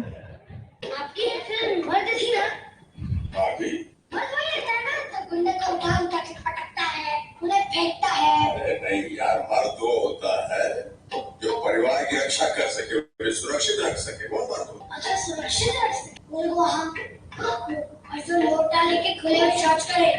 बहुत बलवान जी, कहा भैया? खुले में शौच करना कोई मर्दानगी का काम नहीं होता है. इससे तो सिर्फ बीमारियां बनती हैं. अरे घर के अंदर शौचालय बनाइए, बात होगी. अपने पूरे परिवार को बीमारियों से बचाइए. और अब तो स्वच्छ भारत अभियान के अंतर्गत भारत सरकार भी घर के अंदर शौचालय बनाने में मदद कर रही है. तो आप भी घर में शौचालय बनाइए, खुद भी जाइए, परिवार को भी उसमें ले जाइए. और जब बच्चा समझ सकता है तो आप भी समझ जाइए. आगे पढ़े देगा आपको फल देगा. આવી બીજી ઘણી બધી એડ બનાવી છે. અર્બન એરિયા માટે અલગ એડવર્ટાઇઝમેન્ટ બનાવી છે. મહિલા માટે, મહિલાને ટાર્ગેટ કરતી એક એડ જોઈ તમે? આ પુરુષોને ટાર્ગેટ કરતી એડ છે. બરાબર. તો મહિલાને ટાર્ગેટ એવી કરી, આ તો તારા સન્માનની વાત છે. હજી બીજી એક એડ વિદ્યા બાલાની જ છે, જેની અંદર એવું કહે છે કે ભાઈ 12 શૌચાલય કરીશ તો તારા, મતલબ હોસ્પિટલની એડ છે. હોસ્પિટલમાં નાના બાળકને પેલી બેન દવાખાને લઈ જાય છે બીમારી માટે. ત્યાં એ મેસેજ આપે છે કે ભાઈ તું જાહેરમાં શૌચ બધા કરો છો, એમાં જે માખી બાખી બેસે છે એ ઘરે આવે છે, એના કારણે બાળકો બીમાર પડે છે. આવી સેમ બીજી એડો છે જેમાં ગામના નાના મોટા માણસો કે જે જાહેરમાં શૌચાલય જતા ને તો નાના છોકરાઓ ખીજવે એને કાકાને, એ ચંદુ કાકા, એ બંદુ કાકા, એ મંદુ કાકા એમ કરીને. ખ્યાલ આવ્યો? એટલે એને સમજાવે છે. તો કોઈ પણ, હા, એમાં બધા મેસેજો છે. બરાબર. તો આપણે એ વાત કરી કે મનોવલણ બદલવા હોય, આ મનોવલણ ગામડાનું કંઈક છે, એ બદલવા માટે સરકારે એક પ્રોપર મેસેજ આપવો પડે. એ મેસેજ શું હોય કે એ લોકોના જે ખોટા મનોવલણો છે એ દૂર કરવા માટે હોય. પણ એ મેસેજનો સોર્સ મહત્વનો છે. વિદ્યા બાલન બોલે તો મહત્વનું છે, અમિતાભ બચ્ચન બોલે તો મહત્વનું છે. તો કોઈ પણ વ્યક્તિના મનોવલણ બદલવા માટે એક સોર્સ જે હોય ને મહત્વ, એ ઓથેન્ટિક લાગવો જોઈએ. તો અને તો જ એ વ્યક્તિ એની અંદર બિલીવ કરે, અથવા તો પણ તો અને તો જ લોકો એને સ્વીકારે, ન કરે લોકો ના સ્વીકારે. બરાબર છે. જેમ કે 2 કોમી હિંસા થતી હોય ભારતની અંદર કોઈ પણ જગ્યાએ, હવે કોમી હિંસા અથવા તો એ રિલિજિયસ મેસેજ કેવું આપવાનું હોય, એ રિલિજિયસ મેસેજ જો કોઈ અમિતાભ બચ્ચન આપે તો ફરક પડે, કરીના કપૂર આપે તો ફરક પડે? એ મેસેજ કોણ આપવો જોઈએ? રિલિજિયસ લીડર આપે તો લોકોને તરત અસર થાય. એની જ કમ્યુનિટીનો જે એક ધર્મગુરુ છે એ આપે તો અસર થાય. સમજ્યા? સેમ વસ્તુ, બ્યુટી ફેરનેસ ક્રીમ કે એવી કોઈ પ્રોડક્ટ યુઝ કરવાની હોય તો કોણ આપે તો ફરક પડે? કોઈ બ્યુટી ક્વીન ઐશ્વર્યા આવે તો ફરક પડે. બરાબર છે. તો એ ડિપેન્ડ કરે છે કે કોણ, સોર્સ કયો છે, કયો સોર્સ મેસેજ આપી રહ્યો છે. બરાબર છે. તો આ સૌથી પહેલું અને મોસ્ટ ઇમ્પોર્ટન્ટ વસ્તુ, સોર્સ. બીજું સેમ ઇક્વલી ઇમ્પોર્ટન્ટ વસ્તુ, મેસેજ. કયો મેસેજ આપે છે. બરાબર છે. હવે એ જે પણ કોઈ મેસેજ હોય ને, એ મેસેજ સિમ્પલ અને સરળ ભાષામાં હોવો જોઈએ, ઇમ્પેક્ટફુલ હોવો જોઈએ. એ મેસેજ સિમ્પલ અને સરળ ભાષામાં ના હોય તો એનો કોઈ મતલબ જ ના થયો. લોકો સાદી ભાષામાં સમજી શકવા જોઈએ ને. બરાબર છે. ગામડાવાળા લોકોને કંઈક સમજાવવા માટેનો મેસેજ જવો છે તો એ ગામડાવાળા લોકોની ભાષામાં હોવો જોઈએ. હવે ગામડાવાળા લોકોને રસીના ફાયદા સમજાવવા છે, વેક્સિનના. હવે ત્યાં જઈને વાયરસ 2 પ્રકારના હોય, આરએનએ વાયરસ અને ડીએનએ વાયરસ. વાયરસ એક પ્રકારનું તત્વ છે, એ આવી રીતે કામ કરે. હવે એ વસ્તુ સમજાવીને શું મતલબ? એને વેક્સિનના ફાયદા એની ભાષામાં સમજાવવાના હોય, વેક્સિન માટે કન્વિન્સ કરવાના છે. તો સમજ્યા? તો મેસેજ જે છે એ મેસેજ એ લાઉડ એન્ડ ક્લિયર હોય, સિમ્પલ લેંગ્વેજમાં હોય અને લોકો એને ઇઝીલી એક્સેપ્ટ કરે એ પ્રકારનો હોય.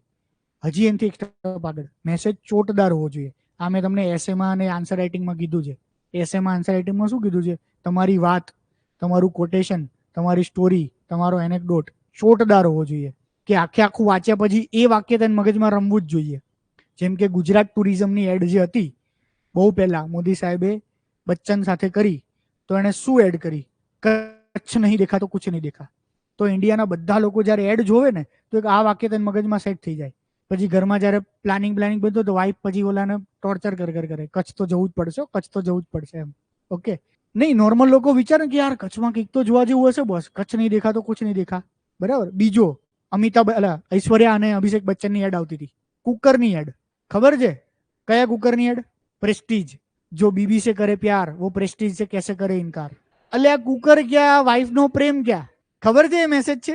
જો તું તારી વાઈફ ને પ્રેમ કરતો હોય તો પ્રેસ્ટીજ કુકર તો તારે લાવવું જ પડે, નકર તું પ્રેમ નહીં કરતો. મેસેજ ક્લિયર છે. તો ભારતની અંદર બહુ બધી એડવર્ટીઝમેન્ટમાં એક કિંગ કહેવાય ને, પિયુષ પાંડે. ગૂગલમાં પિયુષ પાંડેની એડવર્ટીઝમેન્ટના કોટેશન જોજો. જેમ કે બજાજની એડ બહુ ફેમસ હતી પહેલા, તો એને શું કીધું? હમારા બજાજ. તો બધાને એ ફિલિંગ આપણું બજાજ છે, એ ઓલા માલિકનું નહીં, આપણું હમારા બજાજ. તો કે આપણા બધાનું બજાજ છે. પછી અબકી બાર મોદી સરકાર એણે આપ્યું 2014માં. બહુ સિમ્પલ સ્લોગન. બરાબર. તો આવા કેટલાય કેમ્પેનિંગ કર્યા છે સરકારના કે પછી પ્રાઇવેટ કંપની વાળા, એ પિયુષ પાંડે કર્યા, અથવા તો એડવર્ટીઝમેન્ટની કમાલ હોય.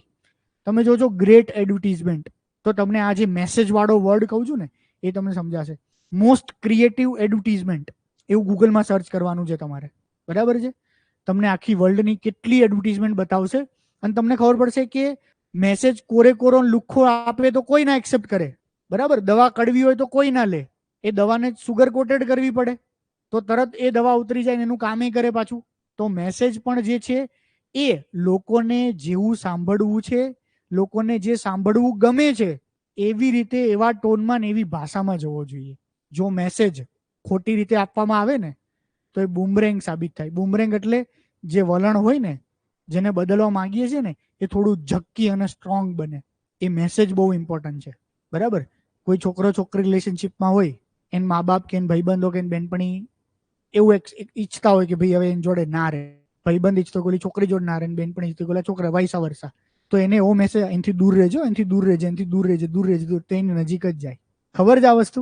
તમે વિચારી જોજો ક્યારે મા બાપ જે વસ્તુ કરવાની ના પાડે એ જ કરવાનું મન થાય અને એ જ કરે વ્યક્તિ. તો મેસેજ બીજી રીતે હોવો જોઈએ, સમજાવટ વાળો હોવો જોઈએ.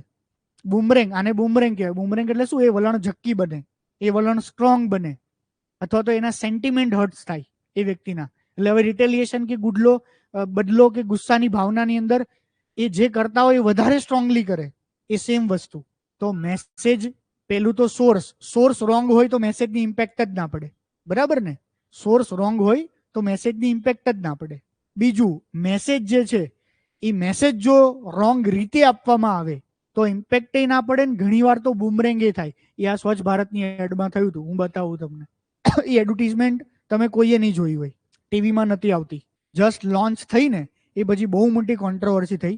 આ મેસેજમાં પ્રોબ્લેમ શું થયો? ધર્મ જે છે, એક રિલીજન માટે સંદેશનો પ્રોબ્લેમ નથી. ધર્મ છે ને એ લોકોની પર્સનલ આસ્થાનો ને એવો વિષય છે. બરાબર. ધર્મને જો તમે સંછેડશો, ધર્મની સાથે એસોસિએટેડ લોકોને એવું કહેવા માંગે છે કે જો ભાઈ તારા ઘરેથી લક્ષ્મી જતી રહેશે, હો લક્ષ્મી દેવી તારથી રૂઠી જશે, આ ભગવાન તારથી રૂઠી જશે. તો ભગવાન વાળો મેસેજ ક્યાંય ના આવવો જોઈએ. એ લોકોના સેન્ટિમેન્ટ સાથે એસોસિએટેડ છે. તો એવો કોઈ પણ મેસેજ કે જે મેસેજમાં એ સામેવાળા માણસને સેન્ટિમેન્ટ્સ, ઇમોશન્સ એવું હર્ટ થાય છે, એવો કોઈ મેસેજ અથવા તો એ રીતે મેસેજ ના આપવો જોઈએ. જો એ રીતે ને એવો કોઈ મેસેજ હશે તો એ બુમરેંગ થવાની 100% પોસિબિલિટી છે. સરકારે તરત જ આ એડવર્ટીઝમેન્ટનો જે કન્સેપ્ટ જેને લાવ્યો હશે ને એના મગજમાં તો એવું હશે તો આ તો મોસ્ટ સક્સેસફુલ જશે. કારણ કે લોકોને એવું કહે કે લક્ષ્મી જત્રે લોકો બહુ સ્વચ્છતા રાખશે, જોરદાર પેલું કરશે એમ. પણ એ સ્વચ્છતા ના રાખે. લોકોના ભગવાન ઉપર તમે વાત કરી, જેની અંદર ભગવાન માટે લોકો સ્વચ્છતા બચતા મોદી કોઈ બધાને સાઈડમાં મૂકી દે છે. જ્યારે ધર્મની વાત આવે, જ્યારે ભગવાનની વાત આવે, જ્યારે પર્સનલ સેન્ટિમેન્ટ્સ, તો આ તો એક બહુ મોટો ઇમ્પોર્ટન્ટ મુદ્દો થયો. આને સંછેડવાનો ના હોય. તો આવી રીતે ઘણા બધા મેસેજો એ રોંગ ગયા છે. એક સૌથી ક્લાસિકલ એક્ઝામ્પલ જે મેસેજ રોંગ ગયો છે, સૌથી ક્લાસિકલ એક્ઝામ્પલ ટાટા નેનો ગાડી એ આખા વર્લ્ડની અંદરનો એવો ઇનોવેટિવ આઈડિયા અને બેસ્ટ કન્સેપ્ટ હતો. બરાબર. વર્લ્ડના બીજા જે લીડર્સ છે ને, બધા મોટા મોટા ઓટોમોબાઈલ સેક્ટર વાળા, એ રતન ટાટાને વાહ કરી ગયા હતા કે બોય 1 લાખમાં ગાડી આપે છે, જોરદાર કહેવાય એમ. અને એનું વિઝન હતું, એનું સપનું હતું, એનું મિશન હતું, એ જોરદાર હતું. પણ એની એડવર્ટીઝમેન્ટ કેવી રીતે કરી? સૌથી સસ્તી ગાડી, સૌથી સસ્તી ગાડી. હવે ભારતની અંદર ગાડી જ એ અલાઇટ વર્ક સાથે હશે. જેના ઘરમાં ગાડી હોય તો પૈસાવાળો છે યાર. છે ને આ કન્સેપ્ટ જ. અત્યારે ઓછો થઈ ગયો કમ્પેરેટિવલી, પણ હજી છે તો ખરા ને ગાડી. તો જસ્ટ ઇમેજિન કરો 5-10 વર્ષ પહેલા તો કેટલો સ્ટ્રોંગ કન્સેપ્ટ હતો કે ગામમાં ગાડી હોય એટલે ઓહો એ તો મોટું ઘર છે, ઘરમાં ગાડી છે, સોસાયટીમાં ગાડી એટલે ઓહો આ તો બહુ મોટું ઘર છે. પણ હવે એવું થયું, જેની પાસે નેનો ગાડી હોય, આ તો ફટીચર માણસ છે બિચારો, જે ઘરે જે વ્યક્તિ નેનો ગાડી લઈને ફરતું હતું, જેને નેનો ગાડી લીધી, બરાબર, એ ભલે સારા જ ઘરનો હોય. મારી જ વાત કરો, હું નેનો લઈને આવતો હોત તો આ સાહેબ તો જો યાર, હવે અમારા આજુબાજુ સોસાયટીમાં, ફ્રેન્ડ્સમાં, રિલેટિવ્સમાં તમારા મગજમાં એવો વિચાર આવે ને, જસ્ટ ઇમેજિન, બરાબર. તો એ વસ્તુને જ એવી રીતે નેનો કરતા બીજી ગાડી કદાચ એટલાની જ આસપાસ હું જૂની લઈને ફરતો હોત ફોર એક્ઝામ્પલ, તો એની સાથે જે ટેબુ છે અથવા તો એ જે સસ્તી ચીપ વાળી ફિલિંગ છે, ચીપેસ્ટ, એ ચીપેસ્ટ વાળી ફિલિંગ નથી એસોસિએટેડ. તો ક્યાંક મેસેજ આપવામાં ભૂલ થઈ, બરાબર. તો એવી ઘણી બધી એડવર્ટીઝમેન્ટ કેમ્પેન છે, ઘણા બધા સરકારના કેમ્પેન છે. એ સરકારના કેમ્પેનો ફેલ ગયા, એડવર્ટીઝમેન્ટના કેમ્પેનો ફેલ ગયા. ડે ટુ ડે લાઈફની અંદર આપણે એવું ફીલ કર્યું હોય છે.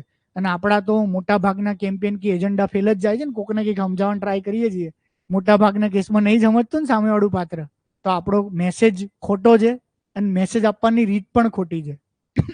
તો હવે આપણે યાદ રાખવાનું છે કે આપણે આપણો મેસેજ અને મેસેજ આપવાની રીત પણ બદલવી પડે, તો આપણે યોગ્ય રીતે કોઈ વ્યક્તિને સમજાવી શકીએ. તો એના માટે આપણે સમજવું પડે કે ભાઈ એ વ્યક્તિ પાસે એવી કયું ઇન્ફોર્મેશન, એવું કયું નોલેજ, કેવી કઈ બિલીફ છે જેના બેઝ ઉપર એનું આ બિહેવિયર છે. તો આપણે એ બિલીફ, એનું એ નોલેજ એ સુધારીએ. એને જો રાઈટ ઇન્ફોર્મેશન આપશું તો ઓટોમેટિકલી એનું વલણ બદલાશે. જેમ કે કોઈ નાનો છોકરો હોય, એ નાના છોકરાને એવું કીધું હોય કે એ એવું કહે તો પપ્પા મારે આ બનવું છે, આ બનવું છે, ફોર એક્ઝામ્પલ, અથવા મારે આ કરવું છે લાઈફની અંદર. ઘણા બધા મારી પાસે અત્યારે આવતા હોય, જેમ કાકા બાપાના છોકરા, આજુબાજુ વાળા, બરાબર, એમ કે ભાઈ આને તો બિઝનેસ જ કરવો છે એમ. તો એને સમજાય ને કે ભાઈ ભણવાનું મહત્વ, અથવા તને તો ફોરેન જ જવું છે, તો એને સમજાય ને કે આ કરે એમ. એટલે હું કોઈને સમજાવું જ નહીં ક્યારેય મારી લાઈફમાં. રીઝન કે મને ખબર જ છે કે ભાઈ હું એને ઓળખતો નહીં, એ મને ઓળખતો નહીં. જિંદગીમાં પહેલી વાર પરાણે બાપો ઢળીને લાવ્યો એટલે મારા ઘર 9 વાગે આવ્યો છે છોકરો, આઈને આમ એટીટ્યુડથી બેઠો, આ કોણ મને સમજાવશે એમ. મારો મેસેજ એને અસર જ ના કરે. સોર્સ જ રોંગ છે ને, આ સોર્સ જ રોંગ છે. એની જોડે 24 કલાક ચેટ કરવાવાળી જમકુડી એને કદાચ એમ કે વિદેશ તો ના જવાય હો, મારા માટે તારી એક્ઝામ, તો તરત બીજા દિવસે વાંચવા માંડશે. એ સોર્સ રાઈટ છે, મારાથી તો કઈ ના થાય ને. તો પહેલું તો હું સોર્સ જ રોંગ છું, બરાબર. મારો કોઈ ઇન્ફ્લુઅન્સ નથી, મારો કોઈ પ્રભાવ નથી, મને ઓળખતો નથી, મારા માટે લાગણી એટેચમેન્ટ નથી, બરાબર. બીજું કે મેસેજ હું એને શું આપીને આપીશ? મેસેજ એટલે વર્ડ્સ, મારા વર્ડ્સથી કોઈ અસર નહીં થાય. એની પાસે એકચ્યુઅલી એવી રાઈટ ઇન્ફોર્મેશન આવી જોઈએ કે ભાઈ જો તું ફોરેન જઈશ તો આ 4-5-10 ફાયદા ગેરફાયદા એને વિડીયોમાં ચેટ કરીને બતાવાય કે જે ફોરેન ગયા છે શું કરે, સંડાસ બાથરૂમ સાફ કરે છે, એ શું કરે છે, તો કે આવા આવા કામ કરે છે. જો એને બાપા એને નેગેટિવ જ કરવા માંગતા હોય તો ફોરેનમાં છે જ એવા પ્રોબ્લેમ, અને અત્યારે તો બહુ વધારે છે, ખાસ કરીને કેનેડામાં. જે 5-10 વર્ષ પહેલા ગયા સેટ થઈ ગયા દેટ ઇઝ ગુડ. હમણાં જે ફોરેન જાય છે એની બહુ જ ખરાબ હાલત છે, સિરિયસલી. તો એકચ્યુઅલી એને બતાવો કે તું જે પણ ફોરેન, જે પણ જગ્યાએ જવા માંગે છે ત્યાં આટલી સ્ટ્રગલ, આટલી હાર્ડશિપ, આટલા ઇશ્યુ, આટલા ક્વેશ્ચન્સ, આ બધું છે. 4-5-7 વર્ષ સુધી આ લાઈફને આવું જીવવું પડે અને આવું કરવું પડે. શું પ્રિપેર્ડ છે એના માટે? એના માટે જે બી કંઈ. પછી બીજું જે ઓપ્શન એને બાપો એને આપવા માંગતો હોય, એ ઓપ્શન એને બતાવો કે જો આમાં આ ફાયદા, આ ગેરફાયદા, આ વસ્તુ. એક પ્રોપર ઇન્ફોર્મેશન આપો. પ્રોપર ઇન્ફોર્મેશન આપ્યા પછી ઓટોમેટિકલી કદાચ એવું થાય કે એ માણસ એ પોતાનું જે પણ કંઈ મનોવલણ છે ફોરેન જવા બાબતે એ કદાચ ચેન્જ કરે. થાય ને પોસિબલી. સેમ વસ્તુ કે રિલેશનશિપ વાત હોય, પર્સનલ વાત હોય, મમ્મી પપ્પાની વાત હોય, આપણા ઘરના મેટર હોય, કોઈ પણ વસ્તુની મેટર હોય, આપણે કોઈ પણ સામેવાળા વ્યક્તિને આપણી કોઈ વાત સમજાવવા કે મનાવવા માંગતા હોઈએ તો એ સમજાવવા કે મનાવવા માટે મોસ્ટ ઇમ્પોર્ટન્ટ ફેક્ટર છે મેસેજ. કયો મેસેજ આપો છો અને કેવી રીતે મેસેજ આપો છો, આ બે વસ્તુ મોસ્ટ ઇમ્પોર્ટન્ટ મેટર કરે, બરાબર. આપણાથી ગમે એટલી ભૂલ થઈ ગઈ હોય, મા બાપ કે ભાઈબંધ કે રિલેટિવ્સને 500 વાર સોરી કહીએ. પેલું ZNMD મૂવી જોયું, જિંદગી ના મિલેગી દોબારા? જિંદગી ના મિલેગી દોબારા ફરહાન અખ્તર અને ઋતિક રોશન વચ્ચે શું પ્રશ્ન હોય છે? નહીં ખબર? સ્કૂલ કોલેજમાં એ લોકો હોય ને તો ઋતિક રોશન જે છોકરીને પ્રેમ કરતો હોય છે ને એ ફરહાનની ગર્લફ્રેન્ડ બની ગઈ હોય, સમથિંગ એવું કંઈ છે. પછી એક ત્રીજા ભાઈબંધના પેલા લગ્ન પેલા ઓલું શું કરે, બધા ફરવા જાય બેચલર્સ પાર્ટી, તો એમાં બધા મળે. હજી એ બંને વચ્ચે ખટાશ જ હોય. એ મૂવીના સ્ટાર્ટિંગથી દેખાડે. પછી કંઈક ટ્રીપ દરમિયાન કંઈક ઇસ્યુ થાય એટલે ઓલો ઋતિક નાની વાતમાં એના પર ગુસ્સો થઈ જાય, તો કે ભાઈ મૂકને વાત, આ વર્ષોને કે 10 વર્ષ થઈ ગયા છે, એમ સોરી તો બોલા મેને, એમ અભી સોરી બોલ દઉં, ક્યાં लिख के बोलूं, એવું જ એમ. તો ઓલો એ શું કીધું ખબર છે કે જબ યહાં સે નિકલે તબ બતાના, કે તું વર્ડથી તો 1000 વાર સોરી બોલી ગયો છે. તો આપણે જે મેસેજ આપીએ ને, આપણી કોઈ મતલબ ઇમોશનલ મેસેજ હોય, ફ્રેન્ડ્સ માટે, ફેમિલી માટે, રિલેશનશિપની અંદર કોઈ પણ જગ્યાએ, એ મેસેજની ટ્રુથફુલનેસ હોવી જોઈએ. ત્યારે જ એ મેસેજ કન્વિન્સિંગ લાગે સામેવાળા વ્યક્તિને. હું અહીંયા આ પોડિયમ પર બેઠા બેઠા મારી સ્ટોરી કે મારી વાત કરતો હોય, બરાબર, તો હું ફાંકા ફોજદારી કરો તો અમને ખબર પડી, કન્વિન્સિંગ જ હું ના બોલી શકું મારી વાત પરથી. એમ ઇન્ટરવ્યુમાં એવું થાય. ઇન્ટરવ્યુમાં તમે કોઈ પણ તમારી વાત કરો ને, જો એ ખોટી અને ફેબ્રિકેટેડ હોય ને, એ કન્વિન્સિંગ જ ના લાગે સામેવાળા વ્યક્તિને. એટલા માટે મેં મારા ઇન્ટરવ્યુના અમુક એક્સપિરિયન્સ શેર કર્યા. હું દિલ્હી ઇન્ટરવ્યુ હતું અને મેં એવું કીધું કે એનિમલ પ્રત્યે મારો બહુ લવ છે, પણ સાહેબ મને ખબર જ નથી કે વેટરનરી સાયન્સ જેવું કંઈ આવે છે. એ કન્વિન્સિંગ લાગ્યું, નગર ખોટું બાનું ના લાગે એ વસ્તુ કે એવું તો કયો જમાનામાં જીવે છે કે આને ખબર ના હોય કે 12મા પછી વેટરનરી સાયન્સ આવે. લિટરલી મને નહોતી ખબર કે વેટરનરી સાયન્સ આવે એમ. ઢોરના ડોક્ટરે બધી ખબર હોય, પણ એકચ્યુઅલી વેટરનરી સાયન્સ ફિલ્ડ હોય, આ લેવાનું હોય, આમ આગળ વધવાનું હોય, કંઈ પણ એવું એમ. તો જે પણ મેં ઇન્ટરવ્યુમાં 5 વસ્તુઓની વાત કરી, એ 5 વસ્તુઓની વાત એમને સાચી લાગી. કેમ કે એ ટ્રુથફુલ હતી અને એ મેસેજ કન્વે થયો ઇનસાઇડ ઓફ માય હાર્ટ. તો સેમ પરસ્યુએશનની અંદર એ વસ્તુ પણ મેટર કરે કે જે મેસેજ આપવાળો વ્યક્તિ છે એ વ્યક્તિની ટ્રુથફુલનેસ શું છે, બરાબર. એ વાત જે કરે છે એ કન્વિન્સિંગ લાગવી જોઈએ, પછી ભલે કોઈ પણ વાત કરે. તો પરસ્યુએશન એ પર્સનલ લાઈફમાં શીખવાવાળી એક કળા છે, બરાબર. આપણી લાઈફ ખરેખર બેટર અને બેસ્ટ બનાવે, આ હંમેશા યાદ રાખજો. અને આપણા એક્ઝામની અંદર મેં તમને વાત કરીએ, એસે કે જીએસના કોઈ પણ ક્વેશ્ચન હશે ને, કોઈ પણ question, social, environmental, political, international relations, બીજો ત્રીજો, કોઈ પણ ક્વેશ્ચન, એ બધા જ ક્વેશ્ચનમાં એક એંગલ એ મનોવલણ વાળો હશે ને હશે. પેલા વાત કરી છે ને, ક્રાઇમ અગેન્સ્ટ વુમેન, 1000 પ્રોબ્લેમ, 1000 કારણ. એક કારણ શું છે? લોકોની સમાજની મેન્ટાલિટી. કરપ્શન, 1000 કારણ, લોકોની સમાજની મેન્ટાલિટી છે ને. જેટલા પણ પ્રશ્નો, જેટલા પણ ઇશ્યુઝ, એ બધામાં એક રૂટ કોઝ, એક major important factor ethical angle હશે. દેટ મીન્સ લોકોના મનોવલણો. મેં તમને ફોરેન અને અહીંયાની લાઈફસ્ટાઈલ કીધી, સ્વચ્છતા બાબતે કીધું ને કે ફોરેનની અંદર કોઈ માણસ રોડ ઉપર બેસીને પબ્લિક અફેક્શન જાહેર કરી શકે, હક કિસ કે જે પણ કંઈ. ફોર એક્ઝામ્પલ, ઇન્ડિયામાં ના કરી શકે. ઇન્ડિયામાં કોઈ પણ વ્યક્તિ રોડ ઉપર જાહેરમાં જાજરૂ, પેશાબ કેવું કરી શકે, ફોરેનમાં ના કરી શકે. લોકોની મેન્ટાલિટી છે. અહીંયાનો સમાજ કંઈક નથી સ્વીકારતો, અહીંયાના સમાજની એક મેન્ટાલિટી છે. ત્યાંનો સમાજ એક વસ્તુ સ્વીકારે છે, નથી સ્વીકારતો. અહીંયાનો સમાજ ડાવરી સ્વીકારે છે, વેલ એસ્ટાબ્લિશ છે, કોઈને કંઈ પ્રોબ્લેમ જ નહીં, ભલે બધા ગમે એટલી ડાઈ સાચી ખોટી વાતો કરતા. અને આ તો ગુજરાતમાં કદાચ થોડું ઓછું જોવા મળે છે, પણ ગુજરાતમાં પરસીવ ને છૂપવું તો છે જ ને. કેવી રીતે ડાવરી છે, દેખીતી રીતે ના હોય, પણ શું હોય, પેલું છાપ પાથરવાની ને ગામવાળા જોવા આવે ને ઓછું હોય તો બાજુવાળી 4 ચંપા ડોસી બંપા ડોસી પછી મોઢા બગાડીને ટોણા મારીને જાય, આટલું જ આપ્યું એ રીતે. પછી વાતો કરે, અમે તો બીજાના છાપમાં આવું હતું, સંગીતાબેનના છાપમાં આવું હતું, ગીતાબેનના છાપમાં આવું હતું. સરખામણી થાય, એ બી સરખામણી પાછળ ઓલા સાંભળે એ રીતે, સાસુ કે બીજા ફેમિલી મેમ્બર સતત સંભળાવે ઓછું લાયા હોય તો. એ એક પ્રકારની ડાવરીનું પ્રેશર જ છે ને કોઈક જાતનું. અને રાજસ્થાન, યુપી, બિહાર ઓપન છે, ત્યાં તો કમ્પ્લીટ ઓપન છે. યુપીએસસી જીપીએસસી ક્લિયર કરી એટલે એની એક વેલ્યુ જ હોય, એ છોકરાની આંકડો જ બોલાય એમ કે 5 કરોડ 10 કરોડ 15 કરોડ લિટરલી. અને યુપી બિહારમાં એનથી એક સ્ટેપ આગળ છે કે એ તો અપહરણ કરી જાય. ખબર છે ને, રિસેન્ટલી એ થાય છે.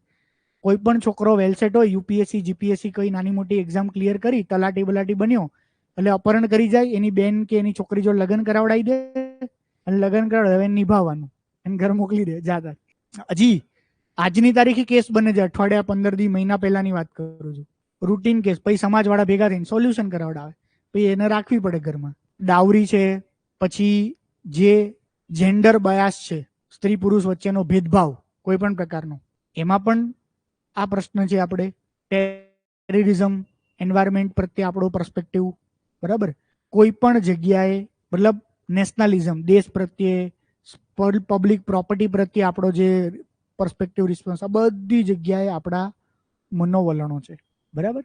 હવે આપણી જે એક્ઝામની વાત કરી, મેં ગઈકાલે વાત કરી હતી કે આપણે લાઈફની અંદર જે ચોઇસીસ કરીએ છીએ ને, એ ચોઇસીસ પણ આપણને નહીં ખબર, પણ ક્યાંક એ આપણા મનોવલણો જવાબદાર છે. ચોઇસીસ એટલે આપણું એક્શન, એ જ થયું CAB, બિહેવિયર, એક્શન.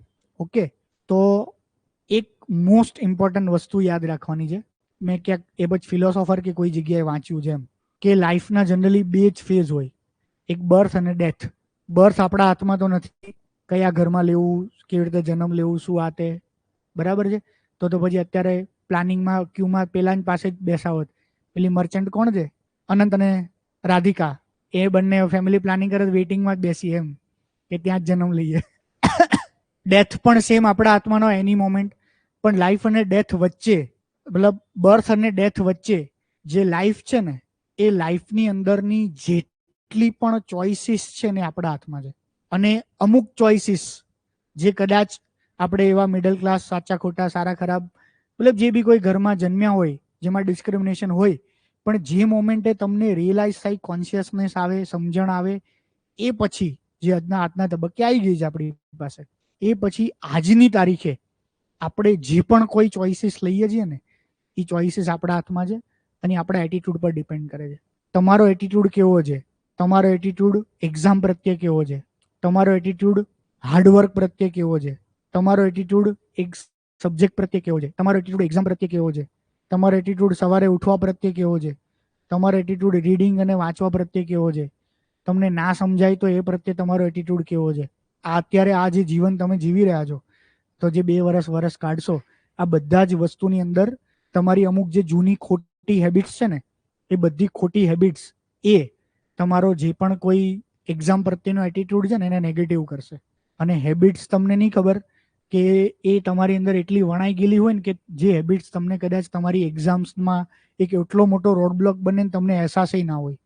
મોડે સુધી સુવાની હેબિટ, ઉદાહરણ તરીકે મોબાઈલ ફોનમાં ટાઈમ વેસ્ટ કરવાની હેબિટ, ભાઈબંધો જોડે બેઠા બેઠા ગપ્પા મારવાની હેબિટ, રાત્રે બહાર નીકળીને સિગરેટ પીવા, નાટો મારવા કે ટોળા ટપ્પા કરવાની હેબિટ. બહુ માઇનોર હેબિટ છે. તમને એવું લાગે ના ઠીક છે આ તો હું નહીં કરતો, પણ ના, નહીં રહેવાય શકાય એ વસ્તુથી. કોન્શિયસ અનકોન્શિયસ તમે કરશો જ એ વસ્તુ. અને હેબિટ તો ખરેખર એવી વસ્તુ છે કે માણસ મરે ને ત્યાં સુધી ના છોડી શકે. એકવાર કોઈ વસ્તુની પડી ગઈ ને તો સૌથી મોસ્ટ ઇમ્પોર્ટન્ટ વસ્તુ, તમને એવું લાગે છે કે મારી એવી કોઈ હેબિટ્સ છે જે મારી હેબિટ્સ કદાચ મારા સક્સેસમાં રોડબ્લોક બનશે, આજના દિવસથી જ ડિસાઇડ કરો કે હેબિટ મારે પહેલા ટાર્ગેટ કરીને દૂર કરવાની છે.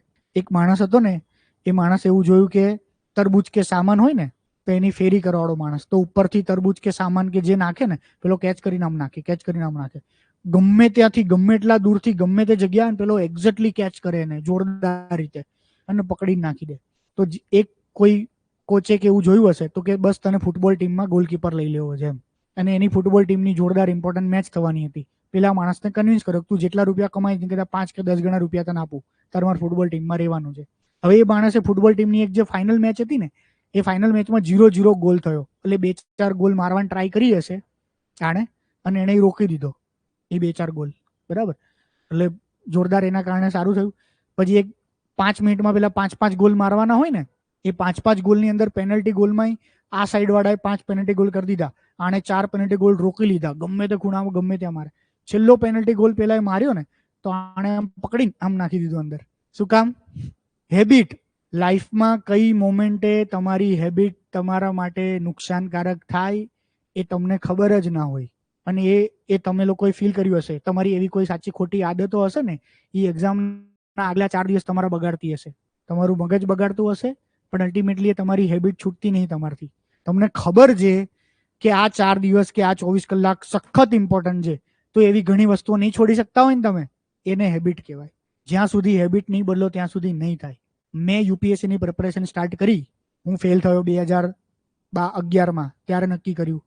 12માં હું ચોપડી લઈને ફરતો હતો, પેલી લ્યુસેન્ટ વાળી એક પીળી કલરની ચોપડી આવે ને, એ જ લઈને. મને એવું લાગતું હું તૈયારી કરું છું, એટલે વાંચતો ના વાંચતો. એમાં વચ્ચે બધા પ્રકારની હેબિટ્સ આવી. જે દિવસે સિરિયસ પ્રિપરેશન મેં સ્ટાર્ટ કરી, એ દિવસે મેં પહેલું જ કામ કર્યું, હું ફોન બંધ કરું છું. અને મારો ફોન હતો, એ ફોન મેં ત્યાં જ એક ફ્રેન્ડને આપી દીધો રાત્રે પાર્ટી કરતા કરતા નક્કી કર્યું હતું બસ મારે તૈયારી કરવી છે. એક ભાઈબંધને આપી દીધું આજથી હું ફોન નહીં રાખું. એ દિવસથી ફોન બંધ, એટલું સ્ટ્રિક્ટ બંધ કે 2-4-5 ભાઈબંધો પાસે મારા ઘરનો મમ્મીનો નંબર હોય ને એને ના પાડી દીધી કે કોઈને આપવા નહીં, તારે મારા ઘરે ફોન નહીં કરવાનો મારી જોડે વાત કરવા માટે. પછી થોડા દિવસ આમ ટેમ્પટેશન થતું કે હું રાત્રે વાંચવા જતો ને, રાત્રે 9 થી સવારના 6 સુધી, તો રાત્રે અમુક ભાઈબંધો 8-8:30 બોલાવે મળવા, તો એ જ્યાં ગલ્લે કે જ્યાં ઊભા હોય ને આમ સોસાયટીની બહાર, તો વાતો કરીએ બધા પ્રકારની, સાચી ખોટી, આ તે જે દિવસની જે વાતો એ બધી વાતો ચાલે. હવે એ વાતો કરવામાં પાછું એવું થતું જે વાતો કરી હોય ને એ વાતો ભલે 15 મિનિટ જ કરી, પણ જ્યારે આખી રાત ચોપડી ખોલીને વાંચતો ને તેના વિચારો આવે. તો 15 મિનિટ મેં નહીં બગાડી, મેં આખી રાતમાંથી અડધો દિવસ બગાડ્યો છે, અડધી રાત મારી બગાડી છે તૈયારી કરવા વાળી. તો મેં નક્કી કર્યું કે બોસ મારે મળવું જ નથી. મળે એને કંઈક વાતો થાય તો મારા મગજમાં ઇનપુટ પડે તો હું કદાચ વાંચતી વખતે ડિસ્ટ્રેક્ટ થઉં, તો પણ જે બી કંઈ એવા કોઈ ઇનપુટ્સ આવે, જેમ કે કોઈ મેગઝીન વાંચવું, એમાં એક્સપ્લિસિટ ફોટો હોય, એવું કોઈ વિચારો થાય, જે બી કંઈ, તો એ સ્ટ્રોંગ કર્યું. એ વસ્તુના કારણે મારો ટાઈમ તો બગડે છે ને, મારી માનસિકતા, મારું ફોકસ નહીં થતું અલ્ટિમેટલી. એટલે એ વસ્તુ પર સ્ટ્રોંગ બંધ. ક્રિકેટ મેચનો ગાંડો શોખ, તો વચ્ચે વચ્ચે ખાલી આમ સ્કોર જોઈ લઉં. એ નક્કી કર્યું કે બોસ જ્યાં સુધી પાસ થઈ ત્યાં સુધી મેચ નહીં જોઈ. પછી નવરાત્રીનો શોખ, ગરબા રમવાનો શોખ, દિવાળીનો શોખ, હોળીનો શોખ, લગ્ન મેરેજનો શોખ, ડાન્સ કરવાનો શોખ, આ શોખ તે શોખ, એક પણ વસ્તુ નહીં. ઝીરો, મતલબ એટલી હદ સુધી ઝીરો. લગભગ મેં 2-2.5 વર્ષ સુધી વાળ દાઢી નથી કરાવી. નાઇટ ડ્રેસ હું પહેરીને ફરતો, બરાબર, વાંચવા જતો હોય દિવસે, લાઇબ્રેરીમાં જવું, ચાલીને જવું, નીચે કોઈ ભાઈબંધ, આજુબાજુ વાળા લોકો લિટરલી વાતો કરતા હતા, મારા ફેમિલી અમુક ક્લોઝ રિલેટિવ્સ, કે આને ડેન્ટલ કર્યું હતું, એની હોસ્પિટલ હતી, સારું કમાતો હતો, પણ આને ખબર નહીં શું થયું હશે, કોકે ખવડાવી દીધું છે, પીવડાવી દીધું છે, ગાંડો થઈ ગયો છે, શું કરે છે.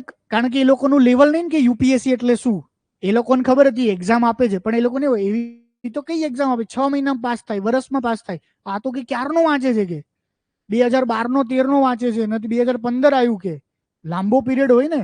અને 3-4 વર્ષના પીરિયડમાં મારા કેટલાય ફ્રેન્ડ્સના મેરેજ થઈ ગયા, સગાવાલાના મેરેજમાં ના ગયો હોય તો બધાને એવું થાય આ તો કઈ બહાર નહીં નીકળતો, ગાંડો થઈ ગયો છે. કે આ બધી વસ્તુઓ, એટલે એ આખા ફેઝ દરમિયાન મને ફાયદો શું થયો, હું એક જ વાત કહું, આ બધી વસ્તુનો મને ફાયદો થયો. આ બધી વસ્તુનો ફાયદો એ થયો કે મેં રાત્રે જે વસ્તુ વાંચી છે ને, રાત્રે 9 કે 10 વાગ્યાથી સવારના 6 સુધી, એ 100% એટલા ફોકસ સાથે વાંચી, મને વચ્ચે બીજો વિચાર નહીં આવ્યો, લિટરલી વિચાર નહીં આવ્યો. એવા કેટલી દિવસો કેટલી નાઇટો છે, કારણ કે ઇનપુટ જ નહીં જતા અંદર કોઈ બીજા બહારના, રીડિંગ સિવાય, કરંટ અફેર સિવાય, ધ હિન્દુ, ઇન્ડિયન એક્સપ્રેસ, રીડિંગની મેટર સિવાય. હવે શું થાય, 1-1.5 વર્ષ કેવા પેસમાં આવ્યા પછી હું પેસમાં આવી ગયો. અમારા ભાઈબંધ કોઈ બોલાવે છે પરાણે, અને હું એમ કહું સારું ચાલ હું વાંચવા નીકળું છું ને તો હું આવું છું, અથવા તો એને ખબર હું ક્યાં વાંચું છું, બરાબર, કોઈ દુકાને કોઈ ફેક્ટરીએ, તો એ લોકો રાત્રે ક્યારેક આવી જાય. રાત્રે આવી જાય એ લોકો 15-20 મિનિટ, અડધો કલાકથી વધારે બેસે ને તો મને આમ કીડીઓ પેલું થાય કે યાર મારો ટાઈમ વેસ્ટ, આમ ગિલ્ટ ના ફિલિંગ આવતી હોય, અથવા ના ગમતી હોય કોઈ ફિલિંગ કે બે યાર કંઈક મિસિંગ, કંઈક છૂટે છે, કંઈક ખોટું થઈ રહ્યું છે, કંઈક ખોટું, એ લોકો જાય સારું, મારે વાંચવું, આવી ફિલિંગ મને લિટરલી આવી ગઈ હતી કે કોઈ ના આવે તો સારું, મારે વાંચવું જ છે, મારે આજનો ટાર્ગેટ પૂરો કરવો છે, મારે આટલું પૂરું જ કરવું છે.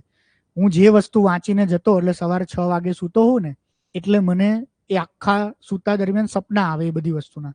કોઈ એક જ વસ્તુ તમે એટલા ઘૂસી ગયા હોય ને તો તમને એ વસ્તુના સપના આવે. તો મને હિસ્ટ્રી વાંચો ને તો પેલા યુદ્ધ, ઘોડા, બાધે, આમ એવું આવે.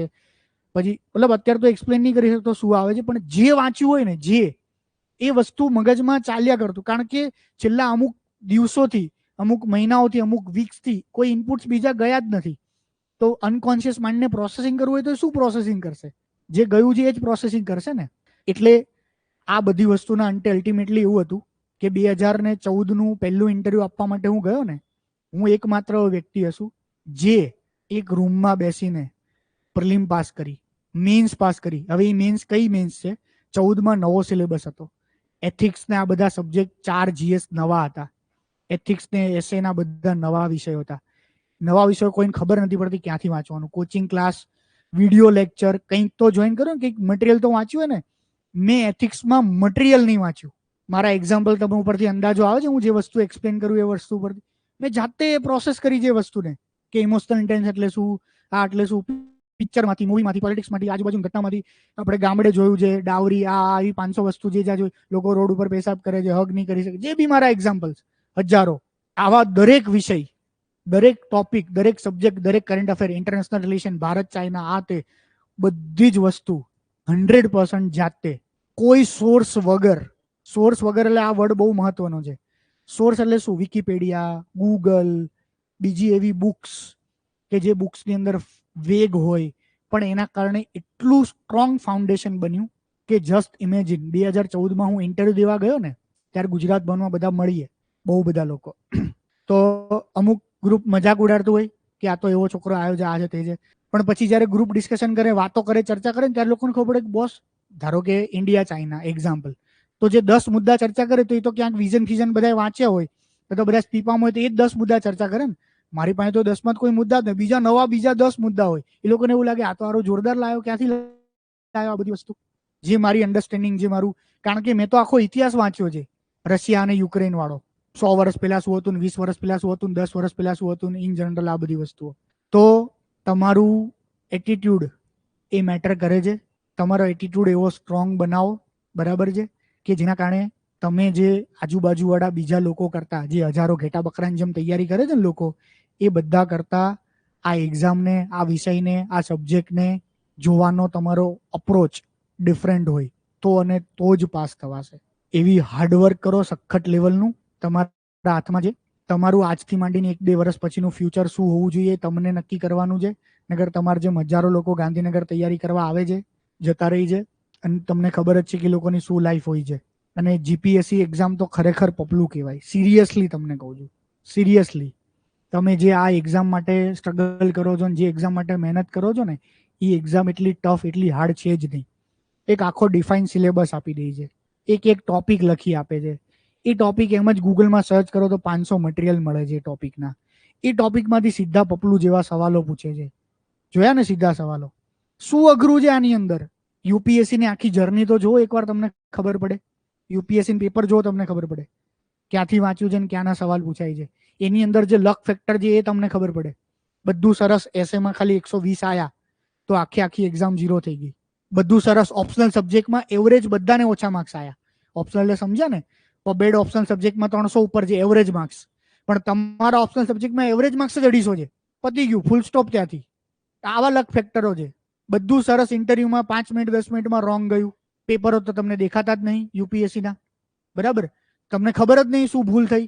બીજા વર્ષે કરેક્શન શું કરશો? શું ભૂલ પડી તમારી, કેમ ખબર પડશે? તો આ કેટલી વસ્તુઓ છે. જીપીએસસી ખરેખર સહેલી છે. આપણે એવું વિચારવાની જરૂર છે ખરેખર આપણે પપલું જઈએ, આપણે એ લેવલના નથી. આપણે એ લેવલ અચીવ કરવું પડશે કે જેથી તમને જીપીએસસી ઇઝી લાગે અને કેક વોક લાગે. એ લેવલનું રીડિંગ કરવું પડશે. એટલા માટે હું તમને કહું છું, પહેલા દિવસથી સોર્સ સુધારો. સોર્સ જ પપલું જેવો તમે વાંચો છો, ગુજરાતી કોઈ શેડાડા જેવી બુક્સ, તમે કોઈ બુક્સ જે બુક્સ વાંચો છો ને, એ બુક્સ બનવાની પ્રોસેસ જુઓ, તમને ખબર પડે, તમને શરમ આવે આપણા પોતાના પર. તો પછી બેટર કે રો સોર્સિસમાંથી ના લઈએ. એનસીઆરટીસ છે, બીજી સ્ટાન્ડર્ડ બુક્સ છે, જેની અંદર એકચ્યુઅલી કન્સેપ્ટ તો ક્લિયર થાય છે, એક મેસેજ તો કન્વે થાય છે, સમજણ તો પડે છે તમને. હિન્દીમાં વાંચો, ઇંગ્લિશમાં ના ખબર પડે તો. પણ તમારે ઇઝી જ જોઈએ બધી વસ્તુ, ના તો સરળ જોઈએ, તો પછી એક્ઝામ પાસ ના થાય. મોટા લેવલવાળી, અઘરા લેવલવાળી, તો પછી સીસીએની એક્ઝામ આવે જ છે. તો હાર્ડવર્ક કરો. તમે જે મહેનત તમે જે કરી રહ્યા છો, બરાબર, એ તમને મારે કહેવાની જરૂર નહીં. તમને પોતાને જ દિલ ઉપર હાથ મૂકીને તમને ખબર પડે કે તમે તમારા 100% નથી આપી રહ્યા. તો તમારે તમારા 100% આપવાના છે. દરરોજ રાત્રે સૂતી વખતે સંતોષ સાથે સુવાનું છે કે ભાઈ બોસ, આજે મેં મારું બેસ્ટ આપ્યું, આજે મેં બેસ્ટ રીડિંગ કર્યું. એવો સંતોષ નહીં આવતો તો નહીં સુવાનું. 5 વાર મોઢું ધોવાનું છે, 10 વાર મોઢું ધોવાનું. લોકો આપણું મગજ શું બાનું કરે, કાલ સવાર પછી મોડા ઉઠાશે, મારું શિડ્યુલ વિખાય. અલ્યા શિડ્યુલ રાખ્યું જ નહીં તો ક્યાંથી વિખાય? શિડ્યુલ હોવું જ ના જોઈએ ને. શિડ્યુલ શું હોય? તૈયારી શિડ્યુલ જ ના હોય. શિડ્યુલ એટલે શું? ઉઠો એટલે વાંચવાનું, ભૂખ લાગે એટલે ખાવાનું, ઊંઘ આવે એટલે સુવાનું, 2-3 દિવસે લાગે નાયો નહીં તો નાવાનું, બરાબર? બીજું શું શિડ્યુલ હોય? વાંચવાનું શિડ્યુલ ના હોય. 24 કલાક વાંચવાનું છે, એમાં વચ્ચે વચ્ચે જરૂરિયાતવાળી વસ્તુ એડ કરવાની છે. 24 કલાક વાંચીને એવું લાગે કે હવે ખાવું પડશે તો ખાઈ લેવાનું, એવું લાગે કે હવે સૂવું પડશે તો સૂઈ લેવાનું, એવું લાગે કે હવે ફ્રેશ થવું પડશે તો ફ્રેશ થઈ જવાનું. વચ્ચે વચ્ચે એડ કરવાનું હોય. આ તો ઊંધું કરો છો. દિનચર્યામાં વચ્ચે વચ્ચે વાંચવાનું એડ કરીએ છીએ. જાણે દિનચર્યા ઇમ્પોર્ટન્ટ હોય આપણી. આપણને એ જ નહીં ખબર ઇમ્પોર્ટન્ટ શું છે. એક પ્રોફેસરે એક પ્રયોગ છોકરાઓને કરીને બતાવ્યો, એમ કે એક પ્રયોગની અંદર એવું કીધું કે એક મોટું ગ્લાસનું જાર ભર્યું, બરાબર ને, એક બરણી મોટી ગ્લાસની, એ મોટી ગ્લાસની બરણીમાં નાના નાના પેલા ફૂટબોલના બોલ નાખ્યા, જે 15-20 બોલ આવી ગયા. પછી બરણી બંધ કરી, પછી કે બધા છોકરા કે બરણી ભરાઈ ગઈ, તો કે હા, બરાબર. પછી બરણીમાં લખોટી નાખી, પછી આમ હલાયું, એટલે વચ્ચે વચ્ચેની સ્પેસમાં પાછી લખોટી આવી ગઈ બધી, તો કે પછી કે ભરાઈ ગઈ, તો કે હા.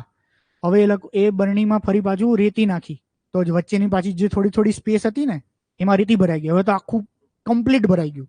તો બધા છોકરાને કે ભરાઈ ગયું, તો કે હા. હવે એમાં પાણી નાખ્યું, હજી પાણીની પાછી જગ્યા ગઈ, બરાબર. તો એક ઓર્ડર અને પ્રાયોરિટીમાં તમારું જે ટાઈમ છે ને એ બરણી જેવો છે, 24 કલાક લિમિટેડ. એક ઓર્ડર અને પ્રાયોરિટીમાં તમારે પ્રેફરન્સ આપવા પડે. પણ સૌથી પહેલા જ ખાલી રેતીથી આખું ભરી દો, હવે એમાં બોલ જશે, લખોટી જશે, બીજું જશે, ત્રીજું જશે. તો તમે તમારી લાઈફમાં પ્રાયોરિટી ઇમ્પોર્ટન્ટ જે છે એને તમે પ્રાયોરિટાઇઝ કરો. તો અત્યારના જીવનમાં પ્રાયોરિટી શું છે તમારી? ઊંઘવાનું, ખાવાનું, પીવાનું, મોજ મસ્તી, ફ્રેન્ડ્સ, નીચે બેસવાનું, આટો મારવાનું, ફરવાનું, વરસાદ, આ બીજું ત્રીજું ચોથું પ્રસંગો. શું પ્રાયોરિટી છે તમારી? એક્ઝામ ક્લિયર કરવાની, વાંચવાની. સિમ્પલ, ક્લિયર થઈ ગઈ વાત. એ જ કરવાનું હોય. બીજી અનનેસેસરી થિંગ્સ રેતી જેવી, એનાથી તમે ભરી દીધું છે તમારો સમય, તમારું મગજ. તો આ ક્યારેય પૂરું ના થાય. એટલે મારી પ્રાયોરિટી ક્લિયર હતી.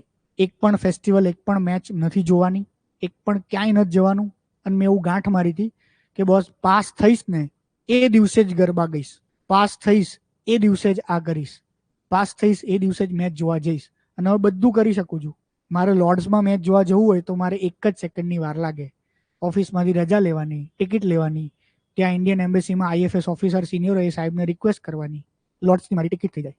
આવું હું ત્યારે કરી શકતો હતો 2013-14માં? તૈયારી ના કરી હોત તો. ક્રિકેટ મારું પેશન છે એટલે એક્ઝામ્પલ આપું છું એમ. આવું મારું જે પેશન હોય. નવરાત્રીમાં ગરબા ગાવાનું પેશન હતું, પાસો ગોતતા હતા. અત્યારે 9 દિવસ ચીફ ગેસ્ટ તરીકે બોલાયો હોય મને.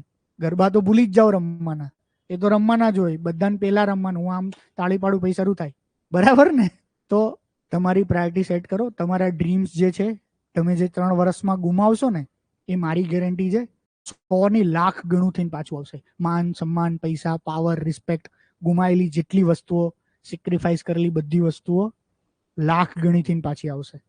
પણ એના માટે એક સેક્રિફાઈસ વાળો એક તબક્કો કાઢવો પડે, બરાબર. આ જગ્યા પહેલાય કીધું છે, હજી કહું છું, 24 કલાક ખુલ્લી હશે, રાત દિવસ. પાછળવાળી જગ્યા થોડુંક અત્યારે કમ્ફર્ટેબલ નહીં હોય, પણ એક્ઝોસ્ટ ફેન લગાડીએ છીએ, લાઇટ પંખા તો છે જ, એક્ઝોસ્ટ ફેન લગાડીએ છીએ એટલે એ હજી કમ્ફર્ટેબલ થઈ ગઈ. બહારથી સેપરેટ એન્ટ્રી છે, એક્ઝિટ છે. વાંચો, ધૂણી રખાઈને બેસી જાઓ 24 કલાક. ત્યાં ઇન્ટરનેટ નહીં આવતું હોય તો એક નવું રાઉટર ત્યાં લગાડી દઈશું, ઇન્ટરનેટ આવવા માંડશે. બીજું શું જોઈએ તમારે? લાઇટ, પંખા, ઇન્ટરનેટ, પતી ગઈ વાત. આ ક્લાસ ખુલ્લો રાખવો હોય એટલી સંખ્યાથી ક્લાસ ખુલ્લો રાખીએ. જગ્યા જોઈએ, ગ્રુપ જોઈએ, એટમોસ્ફિયર જોઈએ. મારે તો જગ્યાના ફાફા હતા એ સમયે. ભાઈબંધની ફેક્ટરીઓમાં વાંચવા જતો, કારખાનાઓમાં વાંચવા જતો, ચોપડીઓ ખરીદવાના પૈસા નહોતા, ઇન્ટરનેટમાંથી વાંચતો, પ્રિન્ટ આઉટને ઝેરોક્સ ના કરી શકતો તો કોકની ફેક્ટરીમાં બપોરે કોઈ ના હોય ત્યારે વચ્ચે વચ્ચે પ્રિન્ટ આઉટ કાઢવા જતો. આ બધી વસ્તુની સ્ટ્રગલ સાથે પૂરું કરેલું. તમારી લાઈફમાં એવું કંઈ હશે જ નહીં ઓલમોસ્ટ. ઇન્ટરનલ સ્ટ્રગલ એ હતી જ. ઇંગ્લિશ લેંગ્વેજ વાળી સ્ટ્રગલ, ઇકોનોમી વાળી સ્ટ્રગલ, મેથ્સ વાળી સ્ટ્રગલ, કારણ કે કોઈ ભણાવવાળું નતું, જાતે ભણવાનું હતું. રિસોર્સ વાળી સ્ટ્રગલ, કોઈ કે આ ના વચાય, એ તો મેં વાંચ્યા પછી મને ખબર પડે કે આ ના વચાય. મેં કેટલી આખી બુક્સ વાંચી કાઢી છે. એ પછી જયારે બીજી બુક્સ વાંચી ત્યારે ખબર પડી, ઓહો આ ના વાંચ્યો ને આ વાંચ્યો તો સારું હતું. એવું મારે તો થયું છે, કેટલી બુક્સ, કેટલી ચોપડીઓની અંદર. તો અલ્ટિમેટલી તમને પ્રોપર દિશા છે, ડાયરેક્શન છે, ગાઈડન્સ છે, બધું ક્લિયર છે. એક જ વસ્તુની કમી છે, એક જ વસ્તુની. શું? તમારી સાચી મહેનત અને ધગસ. ક્લિયર? ડન?